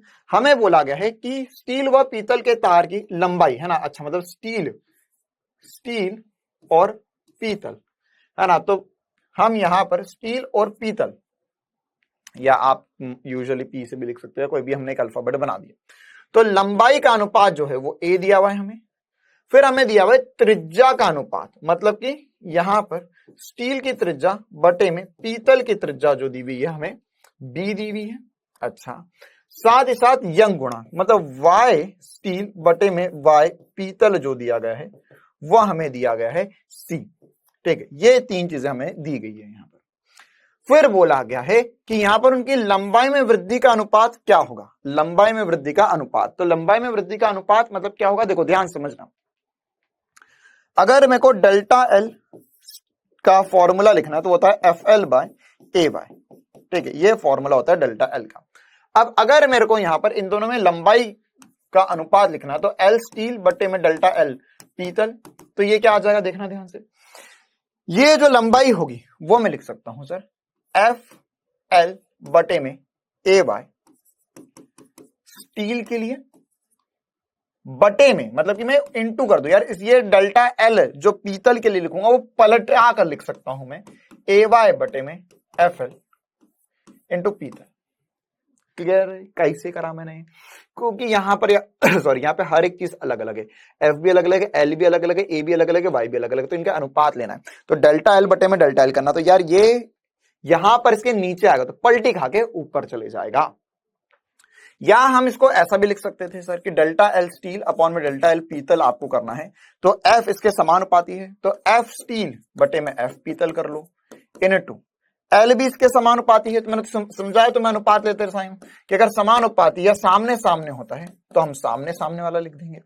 ये इसके नीचे है व्यक्त क्रमानुपाती है, तो जगह ए पीतल अपॉन में ए स्टील इंटू गामा या यंग गुणांक जो है वो भी नीचे है, तो y जो है वो नीचे है, तो ये उल्टा आएगा, तो पीतल बटे में स्टील आएगा। तो देखो यार, जो सामने सामने वो स्टील बटा पीतल, और जो उल्टे में है नीचे में है वो पीतल बटा स्टील हो जाएगा। बस अब इन सबके मान लिखने हैं हमें। देखो, तो पहले तो हमें बल देखना पड़ेगा। तो देखो यार, स्टील वाले तार में जो तनाव आएगा वो 3 mg आएगा, और पीतल वाले तार में जो तनाव आएगा वो 2 mg आएगा। यही तो कहानी में ट्विस्ट था। हमने तुम्हें पढ़ाया था कि ब्लॉक के नीचे ब्लॉक लटका दिया जाए तो वहां पे जो तनाव आता है वो तनाव कैसे आता है, वो तनाव जो होता है तार में सर वो नीचे वाले ब्लॉक के कारण आता है। तो इसके नीचे कौन है, इसके नीचे 2 mg है, 2 m है, तो इस वाले रॉड में जो तनाव आएगा वो 2 mg आएगा। इसमें इसके नीचे m भी है और 2 m भी है, तो इसके नीचे इसमें जो तनाव आएगा वो 3 mg होगा। बताया था डब्बे के नीचे डब्बा, डब्बे के नीचे डब्बा, तो किसी भी स्ट्रिंग में अगर हमें तनाव देखना है तो उन सारे नीचे वाले डब्बों के कारण तनाव आएगा। तो ये मेरा आंसर आ जाएगा। क्लियर है? चलिए, तो अब यहां पे स्टील में कितना है 3 mg, पीतल में 2 mg गुणा लंबाई का अनुपात a है इनटू, अच्छा एरिया क्या होता है, पाई आर स्क्वायर होता है, तो यहां पे होगा पाई आर स्टील का स्क्वायर बटे में पाई, अच्छा सॉरी ऊपर पीतल है, पीतल बटे में स्टील का स्क्वायर इनटू यंग गुणांक। देखो यंग गुणांक का जो अनुपात है वो 1/c हो जाएगा। क्यों? क्योंकि स्टील बटा पीतल c दिया हुआ है, तो पीतल बटा स्टील जो हो जाएगा 1/c हो जाएगा। एकदम आसान सी बात है, अनुपात वाले सवाल है ये आपसे हर हाल में बनने चाहिए, नीट में ऐसे सवाल आएंगे ही आएंगे। यहां से ये पाई से पाई भी कट गया है, तो यहां क्या बचा, यहां बचा 3/2 इंटू ए इंटू P बटा S, है ना, P बटा S करना, तो ये S बटा P है, स्टील बटा पीतल है B, तो यहाँ पे पीतल बटा स्टील जो जाएगा वो 1/B हो जाएगा। अरे उल्टा है ना यार, देख SP है, ये PS है, अरे SP है ना, और ये कितना है, यह PS है, तो 1/B का स्क्वायर, क्योंकि R का स्क्वायर है, इंटू 1/C। तो मेरा फाइनल आंसर आ गया 3/2 इंटू A बटे में B स्क्वायर इंटू C। ये मेरा आंसर आ चुका है। देख लो क्या वैल्यू है क्या ऑप्शन में, 3/2 A B स्क्वायर बटे में C, ये मेरे पास आंसर आ जाएगा। क्लियर है कहानी? तो ये इंपॉर्टेंट सी बात है जो मुझे पता होनी चाहिए। चलिए और आगे बढ़ते हैं हम, है ना, एक दो और छोटे छोटे सवाल ले लेते। 2019 में पूछा गया था, है ना, यहां पर उड़ीसा के पेपर में पूछा गया था नीट में। क्वेश्चन में बोला है प्रतिबल विकृति का एक्स, मतलब एक ग्राफ है ना, वक्र में एक्स और वाई भिन्न पदार्थों से खींचे गए हैं। अच्छा, यह प्रक्षेपित किया गया है कि सामर्थ्य बिंदु तथा टूटन बिंदु मतलब कि जिस बिंदु पर टूट रहा था, है ना, हमने इस पे बातें करी थी। चलो, बिंदु पदार्थ एक्स के लिए एक दूसरे से निकट है लेकिन वाई के लिए दूरस्थ है। मतलब क्या हुआ कि यहां पर अगर मैंने यहां पर स्ट्रेस और स्ट्रेन का ग्राफ बनाया तो यहां पर कौन सा सामर्थ्य बिंदु, मतलब जहां तक अधिकतम दूरी तक जाएगा वो या समानुपाती बना रहेगा। उसके बाद में टूटन बिंदु, मतलब कि जहां पे विभंजन हो रहा था, विभंजन बिंदु हमने बोला था बात बराबरी है, तो एक्स के लिए एक दूसरे के निकट है, तो ये एक्स वाला पदार्थ हो गया। और इसी प्रकार से यहां पर ये वाई वाला पदार्थ हो गया, क्योंकि वाई के लिए दूर है एक दूसरे से ना। ये कौन सा बिंदु है, एक्स, ये वाला बिंदु कौन सा है, जहां पे टूट रहे हैं। ये वाला बिंदु कहां, जहां पर हमने बोला था सामर्थ्य बिंदु है। तो अब ये बताना होगा एक्स और वाई में से कौन कैसा है। तो मैंने तुम्हें यही बात बता दी थी और यही नीट में आ सकता है क्या, कि जहां पर अगर लंबाई ज्यादा है, तार की लंबाई, सॉरी यहां पर ग्राफ की लंबाई ज्यादा है, तो प्रत्यास्थ बिंदु या सामर्थ्य बिंदु को पार करने के बाद में लंबाई किसकी ज्यादा है, तो सर वाई के लिए दूर दूर है, तो वाई जो होगा वह अधिक क्या होगा, तन्य होगा या प्रत्यास्थ होगा। लेकिन जो एक्स होगा वो क्या होगा, भंगुर होगा, तो एक्स भंगुर होगा और वाई जो होगा वो अधिक तन्य या प्रत्यास्थ होगा। ठीक है, अगर आपको तन्य में कंफ्यूजन है तो भंगुर से ही पहचान सकते हो या कि एक्स जो होगा वो भंगुर होगा, तो ए ही ऑप्शन, दूसरा ही ऑप्शन सही होगा। अच्छा चलिए सर, नीट 2019 में एक और सवाल पूछा गया था। जब m द्रव्यमान का एक ब्लॉक है ना, एक प्रिंटिंग मिस्टेक का एक ब्लॉक को L लंबाई के एक लंबे तार द्वारा निलंबित किया जाता है, तब तार की लंबाई L plus small L, capital L plus small L हो जाती है। मतलब पहले लंबाई कितनी थी, कैपिटल L थी, अब लंबाई कितनी होगी, L प्लस स्मॉल एल होगी। तो डेल्टा L क्या आ गया, डेल्टा L जो हो गया वो स्मॉल एल आ गया। अरे लंबाई में परिवर्तन हुआ है। तो हमें बताना है प्रत्यास्थ स्थितिज ऊर्जा। अच्छा अरे यार ये ऊर्जा वाला अभी हमने किया नहीं है, ऊर्जा का छोटा सा फॉर्मूला था वो अभी मैं आपको बस बताने ही जा रहा हूं, तो फॉर्मूले के बाद में हम ये वाला सवाल कर लेंगे ना। एक लाइन का फॉर्मूला होता है प्रत्यास्थ स्थितिज ऊर्जा का। चलिए देखिए वो ऊर्जा के पर चर्चा कर लेते हैं हम। उससे पहले एक दो और छोटी छोटी सी बातें बचती यार हमारी, है ना। हमने जो भी डिस्कशन किया वो डिस्कशन यंग गुणांक के लिए था, और यंग गुणांक का ही डिस्कशन सबसे ज्यादा इंपॉर्टेंट है, उसी से सबसे ज्यादा सवाल भी आते हैं। हम आगे ऊर्जा की तरफ बढ़े उससे पहले छोटी छोटी सी एक दो और बातें करवाना चाहता हूं मैं आपको। मैंने कल की क्लास में आपको बताया था दो और प्रकार के गुणांक होते हैं, तो इसी प्रकार से एक आयतन प्रत्यास्थता गुणांक या बल्क मॉडुलस ऑफ इलास्टिसिटी क्या होता है उसे समझ लेते हैं। मैंने आपको बताया था कि यार मान के चलो यहां पर एक मेरे पास आयतन है, मैंने हर जगह से दाब लगाया, उसकी वजह से क्या हुआ, आयतन में कुछ ना कुछ कमी आ गई। तो अगर मान के चलो P दाब में बदलाव से आयतन में डेल्टा V परिवर्तन होता है, डेल्टा V परिवर्तन होता है ना। P दाब में बदलाव से डेल्टा V परिवर्तन होता है, तो हम लिख सकते हैं कि सर स्ट्रेस जो था वो बराबर था या समानुपाती था स्ट्रेन के, और यहां पर जब हम ये वॉल्यूम वाला लिख रहे हैं हम, और यहां पर इसे हमने दाब लिखा था, ये देखो एक्चुअल में दाब नहीं है, दाब में बदलाव है। पहले और कुछ दाब लग रहा था, अब जितना दाब बढ़ाया आपने तो वो बदलाव है। ये बराबर होता है -b, जैसे हमने यंग गुणांक लिखा था y से, वैसे ही हम बल्क मॉडुलस होता है या आयतन प्रत्यास्थता गुणांक होता है b से चिन्हित करते हैं, और यहां पर आयतन में परिवर्तन बटा प्रारंभिक आयतन, ये हमारे लिए एक और इंपॉर्टेंट सी बात बन गई, एक और इंपॉर्टेंट सा सूत्र बन गया। यहां पर माइनस साइन क्यों आया वो एक बार समझ लेते हैं कि यार जब दाब बढ़ाओगे, ध्यान सुनना मेरी छोटी सी बात है ना, कि दाब बढ़ाओगे तो आयतन कम हो जाएगा। तो अगर दाब का परिवर्तन पॉजिटिव है तो आयतन का परिवर्तन कैसा होएगा, नेगेटिव होएगा।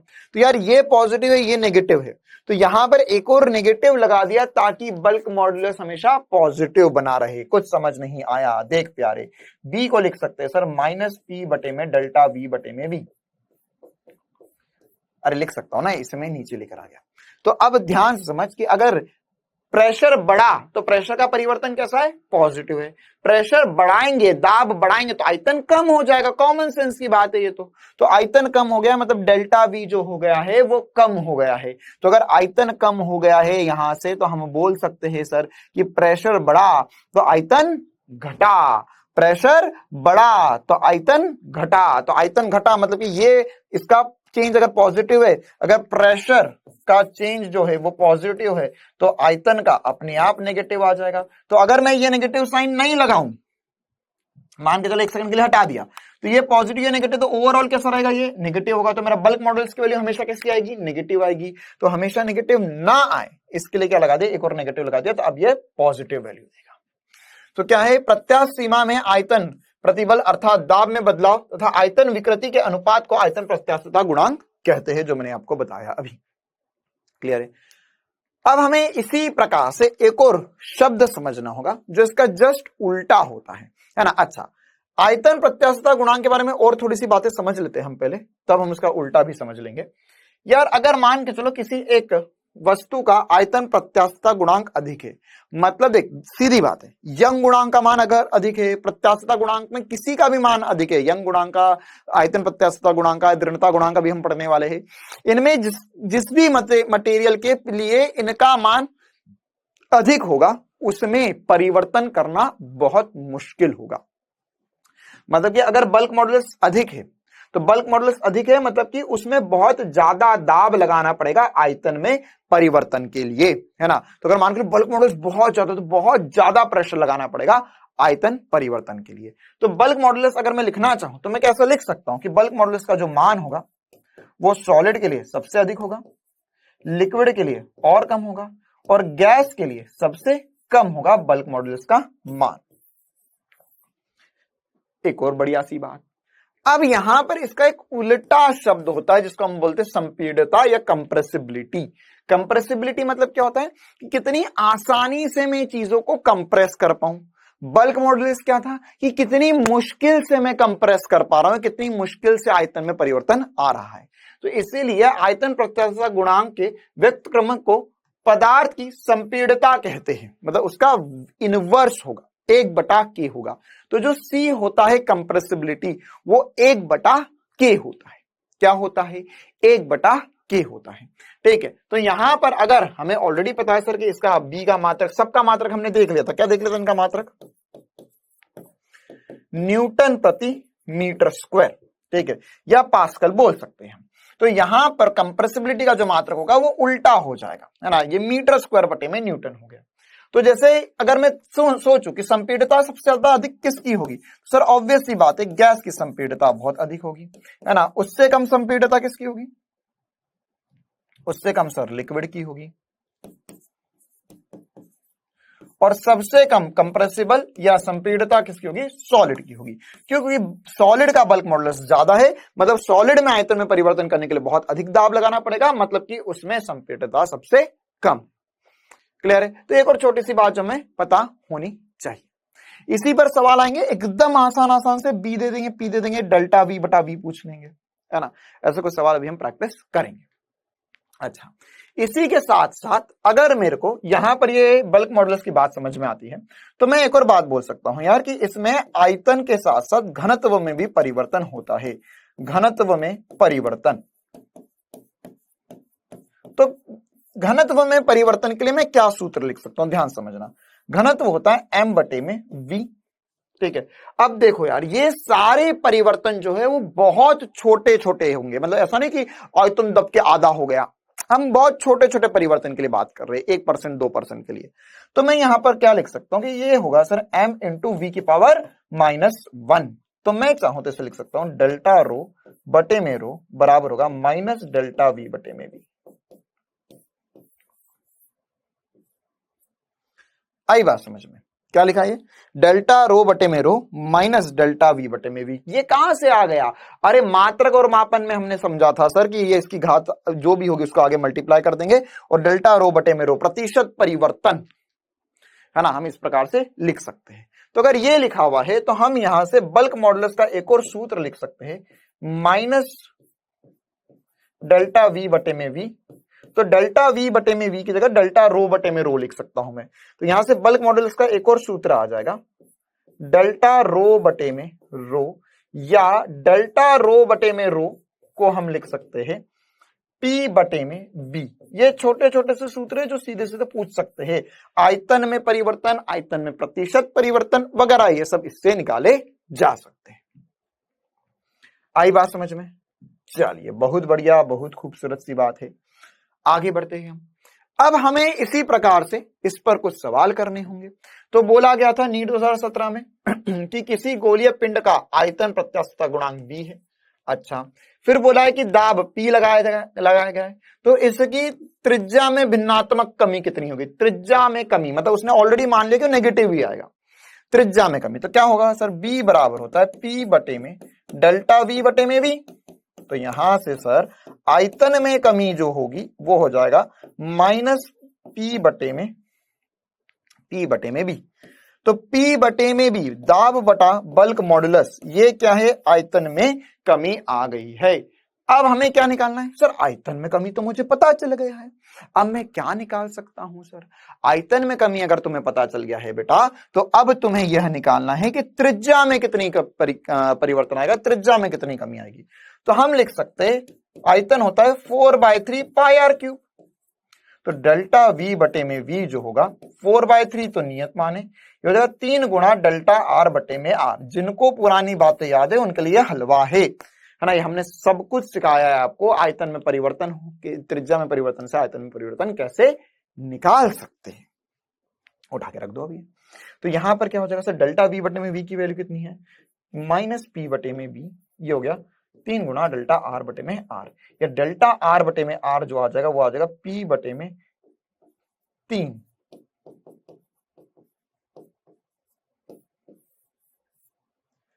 माइनस पी बटे में 3 आर। हाँ ठीक है, तो वो माइनस क्यों, क्योंकि उसने बोला है कमी, कमी मतलब वो माइनस ऑलरेडी इसमें इंक्लूड कर लिया है। ठीक है, तो ऐसे छोटे छोटे सी बातें हमसे बननी चाहिए। इसी प्रकार से आखिरी प्रत्यास्थता गुणांक पढ़ते हैं बेटा हम। आखिरी प्रत्यास्थता गुणांक क्या होता है, इसे अपरूपण प्रत्यास्थता गुणांक या दृढ़ता गुणांक कहते हैं। ये क्या होता है कि जब हमने पढ़ा था स्ट्रेस जो पैरेलल होता है, मतलब सतह के समांतर जब बल लगाया जाता है तो वो जो स्ट्रेस आती है वो स्ट्रेस समानुपाती होगी स्ट्रेन के, और यहां पर जब हम समानुपाती का चिन्ह हटाएंगे तो यहाँ पे ईटा आएगा जो उसका प्रत्यास्थता गुणांक होता है, और यह हमने थीटा या फाई से चिन्हित किया था स्ट्रेन, है ना। ये हमने ऐसा कुछ समझा था कि सर अगर आपने बल लगाया तो ये जो बॉडी है वो आगे खसक जाएगी फाई से, ये एफ बल लगाने से ये आगे फाई चली जाएगी। क्लियर है, तो यहां पर से हम इस चीज को देख सकते हैं, ईटा को परिभाषित कर सकते हैं सिग्मा पैरेलल अपॉन में फाई। सिग्मा पैरेलल को लिख सकते हैं हम एफ बटे में ए, फाई लिख लो थीटा लिख लो कोई फर्क नहीं पड़ता, ठीक है, बटे में फाई। तो ये एक छोटी सी परिभाषा है। प्रत्यास्थ सीमा में अपरूपण प्रतिबल तथा अपरूपण विकृति के अनुपात को हम अपरूपण प्रत्यास्थता गुणांक कहते हैं। अपरूपण प्रतिबल बटे में अपरूपण विकृति, ठीक है। चलिए सर बहुत बढ़िया, तो यहां से हम इसका मान याद रख सकते हैं, ये ईटा होता है, ठीक है। अच्छा, एक और इंपॉर्टेंट सी बात बता रहा हूं, ये सीधे सीधे पूछ सकते हैं हमें कि ज्यादातर पदार्थ के लिए जो ईटा होता है ना यार, वो यंग गुणांक का लगभग 1/3 होता है ना। एक छोटी सी बात है जो आपको याद रखनी होगी। और फाई जो होगा वो हमेशा किस में रखेंगे हम, रेडियंट में रखेंगे। इसी प्रकार से एक और इंपॉर्टेंट सी बात, ये देखो यार इसमें सारी परिभाषा ही है, ये आपको ऐसा कैसा याद रखना होगा। इसी प्रकार से कोई लास्ट बात थी जिसको हम पॉइजन निष्पत्ति कहते हैं या निष्पत्ति कहते हैं या पॉइजन रेशो कहते हैं, है ना। ये एक और इंपॉर्टेंट सी छोटी सी बात, पॉइजन भाई साहब ने बोला नाम में जहर, उनने जहर दिया और बोला कि यार एक बात बताओ, जब आप एक रॉड को खींचते हो तो उसकी लंबाई में परिवर्तन आता है, तो हमने बोला हाँ आता है। तो उन्होंने बोला कि अरे यार ये तो मूर्खता भरी बात होगी कि अगर हम यहां पर इसकी लंबाई में परिवर्तन कर रहे हैं तो इसके त्रिज्या में भी तो परिवर्तन आना चाहिए। तो हमने बोला यार तुम तो बड़े होशियार हो, होना तो चाहिए। तो अगर त्रिज्या में भी परिवर्तन आना चाहिए तो वो कैसे बताएंगे। तो उन्होंने बोला कि देखो एक्चुअल में क्या होता है, 2 प्रकार की विकृतियां होती है। एक विकृति आपने पढ़ ली जिसे आपने रेखीय विकृति कही, एक और विकृति होती है जिसे आप अनुप्रस्थ विकृति कहते हो। मतलब जब आप खींचोगे तो इधर खींचा तो ये वाली विमाएं भी तो कम ज्यादा होगी। तो इसे हम जो अनुप्रस्थ विकृति है उसे हम डेल्टा डी बटा डी लिखेंगे, और इसे लिखेंगे डेल्टा एल बटा एल। डेल्टा एल बटा एल हमें ऑलरेडी पता है, डी मतलब व्यास में परिवर्तन या त्रिज्या में परिवर्तन भी लिख सकते हैं। तो पॉइजन नियतांक जो होगा बेटा वो हो जाएगा माइनस डेल्टा आर बटे में आर बटे में डेल्टा एल बटे में एल। ये एक अनुपात है, किसका अनुपात है, यह अनुपात है प्रत्यास्थ सीमा में अनुप्रस्थ विकृति तथा अनुदैर्ध्य विकृति के अनुपात को पॉइजन रेशो कहते हैं। मतलब लंबाई में परिवर्तन बटे में लंबाई, और ऊपर क्या लिखना है, त्रिज्या भी लिख सकते हैं, व्यास भी लिख सकते हैं आप, है ना, कोई दिक्कत वाली बात नहीं है। अच्छा सर यहां पर नेगेटिव साइन क्यों आ गया, क्योंकि इसमें भी वही कहानी है कि जब लंबाई बढ़ेगी तो व्यास कम होगा, इसलिए यहां पर इसका एक और नेगेटिव साइन आया है। अब इसमें जो सबसे इंपॉर्टेंट बात आपको ध्यान रखनी है बेटा वो क्या होता है, इसका परिमाण कहां से कहां तक होता है या इसकी सीमा क्या होती है, जो सबसे ज्यादा इंपॉर्टेंट बात है। याद रखना कि यहां पर यही पॉइजन रेशियो में सबसे ज्यादा बार पूछा गया है आज तक कि पॉइजन रेशियो में सैद्धांतिक मान या सीमा या थ्योरेटिकल वैल्यू कहां से कहां तक होती है। तो इसकी जो थ्योरेटिकल वैल्यू होती है वो -1 से 0.5 होती है, और इसकी जो प्रैक्टिकल वैल्यू होती है वह 0 से 0.5 के बीच में होती है। क्लियर है?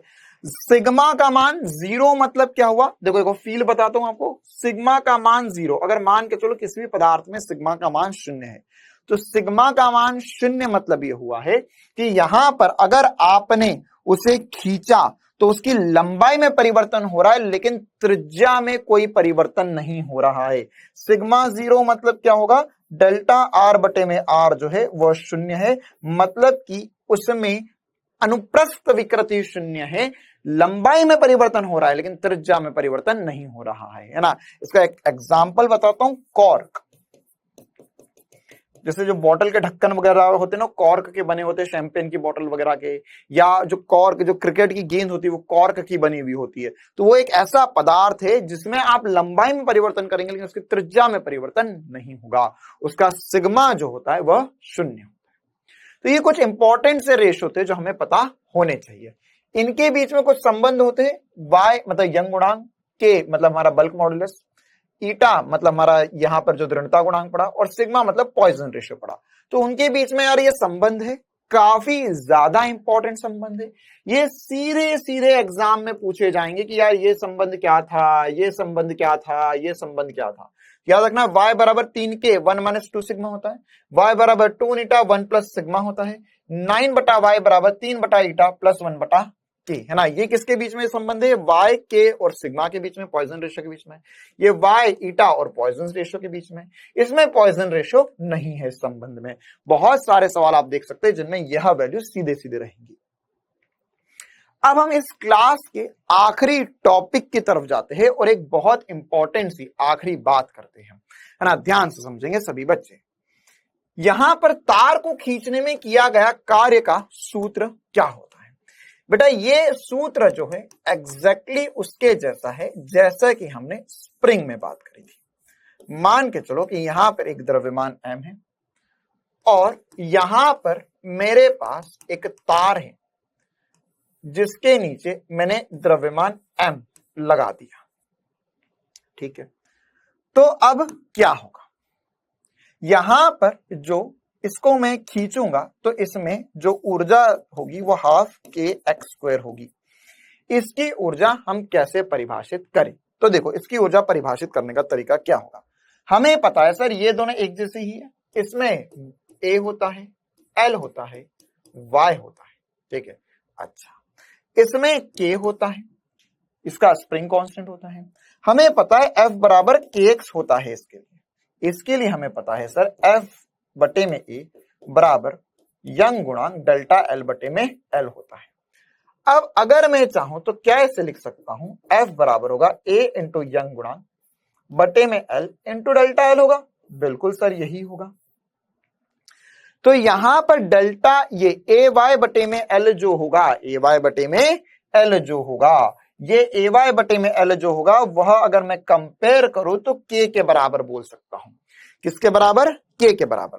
तो यहां पर ये डेल्टा L, क्योंकि इसमें खींचेंगे तो X प्रसार होता है, इसमें खींचेंगे तो डेल्टा L लंबाई में परिवर्तन होता है। तो क्या मेरे प्यारे बच्चों मैं बोल सकता हूं K बराबर जो होगा वो होगा AY बटे में L, K जो होगा वो AY बटे में L होगा। तो अगर मैं K AY बटे में L बोल रहा हूं तो इसमें ऊर्जा जो होगी वो हो जाएगी ½ K की जगह लिखेंगे AY बटे में L इंटू डेल्टा L का स्क्वायर। यह इसमें स्थितिज ऊर्जा का सूत्र होता है, यह ऊर्जा इस तार में होती है, पहली बात। दूसरी बात, इसी ऊर्जा को हम घुमा घुमा कर बहुत सारे रूप में लिखेंगे। देखो यहां पर मैं लिखूंगा ½ इंटू A इंटू Y बटे में L इंटू डेल्टा L। अब इसमें अगर मैं इसके आयतन से भाग दे दूं, ये बहुत इंपॉर्टेंट सा सूत्र मैं बनाने जा रहा हूं जो बहुत बार पूछा जाता है एग्जाम्स में। तो हो जाएगा ½ into A into Y into L, अच्छा, इंटू डेल्टा L बटे में आयतन। आयतन क्या होगा इस तार का, आयतन होगा A इंटू L। आयतन क्या होगा, अनुप्रस्थ क्षेत्रफल गुणा लंबाई। तो यहां से बेटा A से A तो कट लिया, तो यहां पर U जो हो जाएगा ये क्या है, ऊर्जा प्रति एकांक आयतन में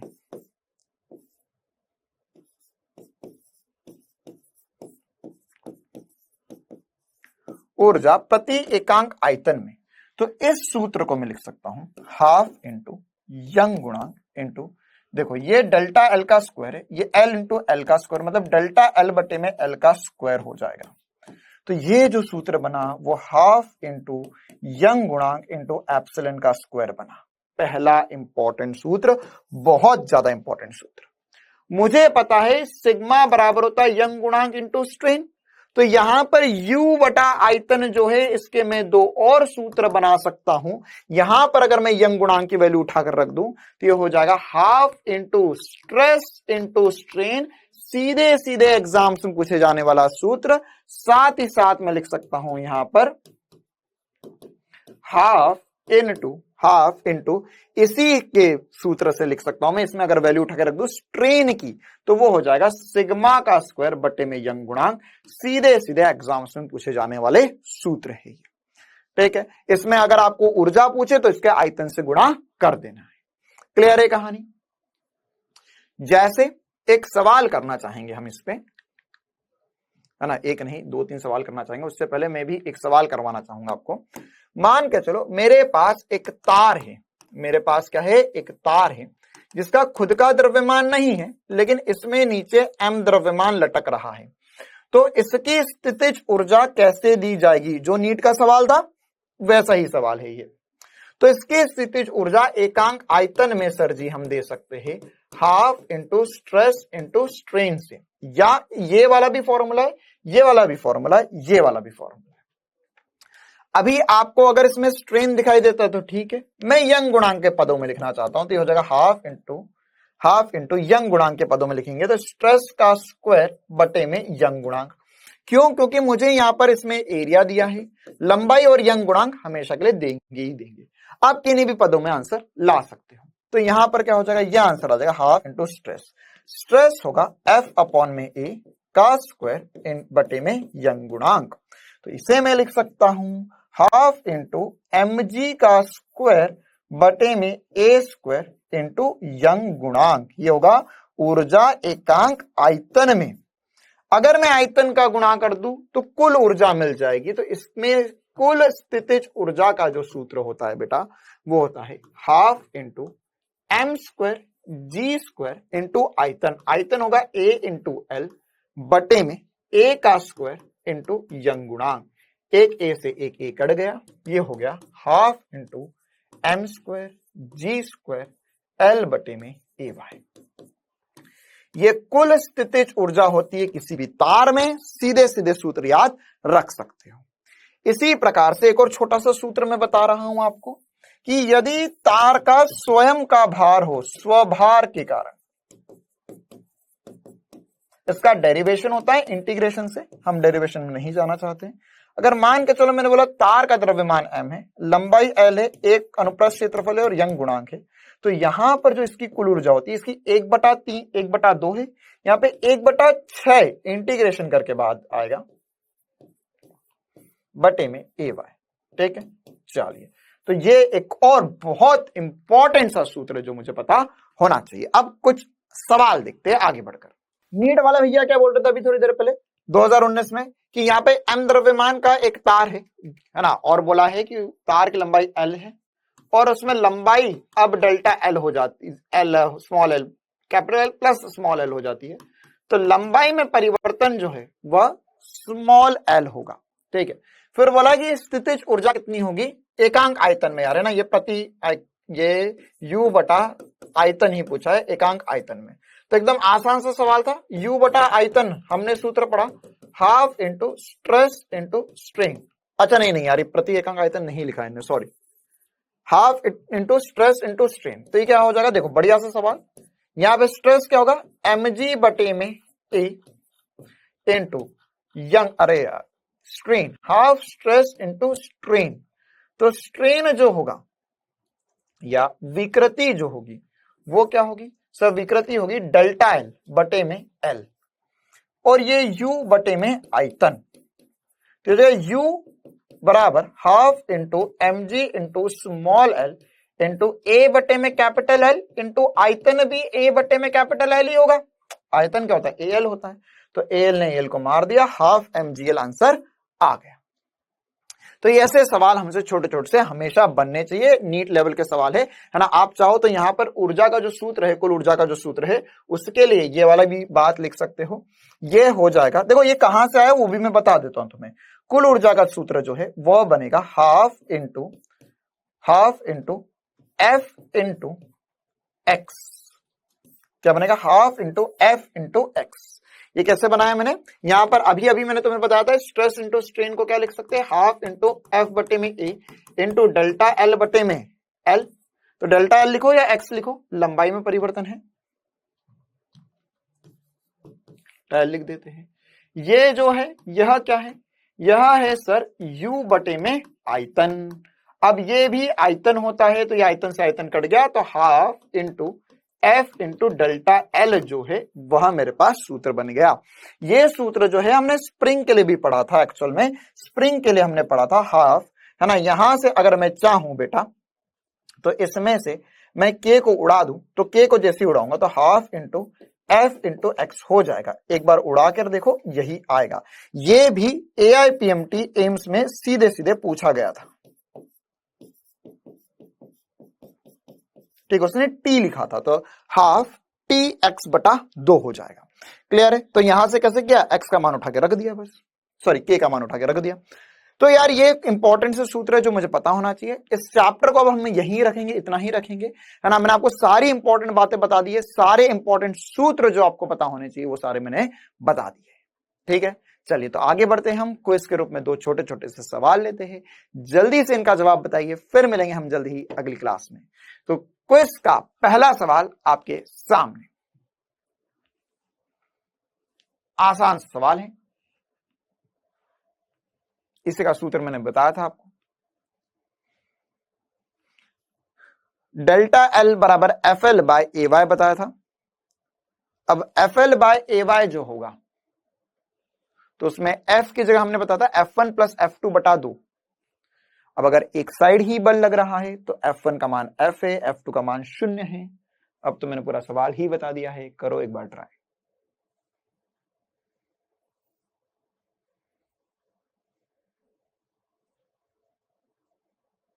अगला सवाल देख लेते हैं।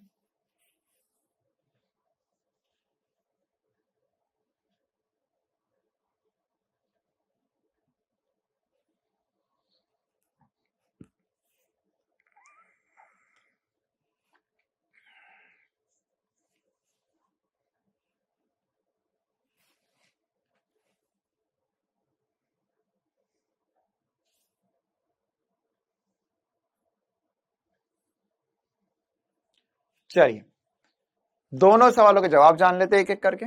पहला सवाल क्या, अभी मैंने आपको सूत्र बताया, डेल्टा एल जो होता है वो F1 प्लस F2 बटे में 2 FL बाय AY होता है। तो यहाँ पे F1 प्लस F2 करेंगे बेटा, तो इस तरफ कोई बल नहीं लग रहा है ना, इस तरफ बल लग रहा है। तो यहां पर क्या होगा? यहां पर ये हो जाएगा F बटे में 2 इंटू L बटे में AY, है ना। F2 को 0 कर दिया, ये मेरे पास आंसर आ जाएगा। क्लियर है?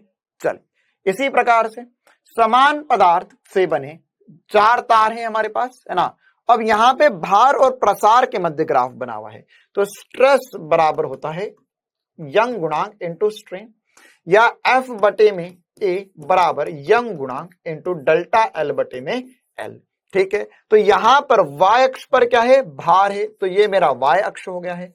तो y में मेरे लिए F है इक्वल्स टू mx होता है, तो x अक्ष पे क्या है? प्रसार है, मतलब डेल्टा L जो है मेरे लिए x बन चुका है। तो यहां से लिख सकता हूं मैं F बराबर यंग गुणांक इंटू A बटे में L इंटू डेल्टा L, ठीक है। तो y इक्वल्स टू mx करूंगा बेटा, मैं यहां पर सारी स्ट्रेट लाइन बनी है। पूछा है कि यहां पर सबसे पतला तार, तो जो ढाल है m वो है यंग गुणांक A बटे में L। तो यहां पर A जिसका सबसे कम, उसका ढाल सबसे कम और वो सबसे पतला तार। तो ढाल जो है सबसे कम वो A का है, उसका क्षेत्रफल अनुप्रस्थ क्षेत्रफल सबसे कम आएगा। ढाल कम मतलब अनुप्रस्थ क्षेत्रफल कम, मतलब कि वो तार सबसे पतला है। चलिए बेटा, तो आज की क्लास के लिए इतना ही रखते हैं। ये सारी बातें हमने कर ली है। होमवर्क हर बार की तरह आपको ऐप में ही मिलेगा। जल्द ही मिलेंगे हम नई क्लास में नए चैप्टर के साथ। तो जितना पढ़ा एक बार रिवाइज कर लेना। मिलते हैं अगली क्लास में, तब तक के लिए बढ़िया से पढ़ते रहो, स्वस्थ रहो, मस्त रहो। Thank you.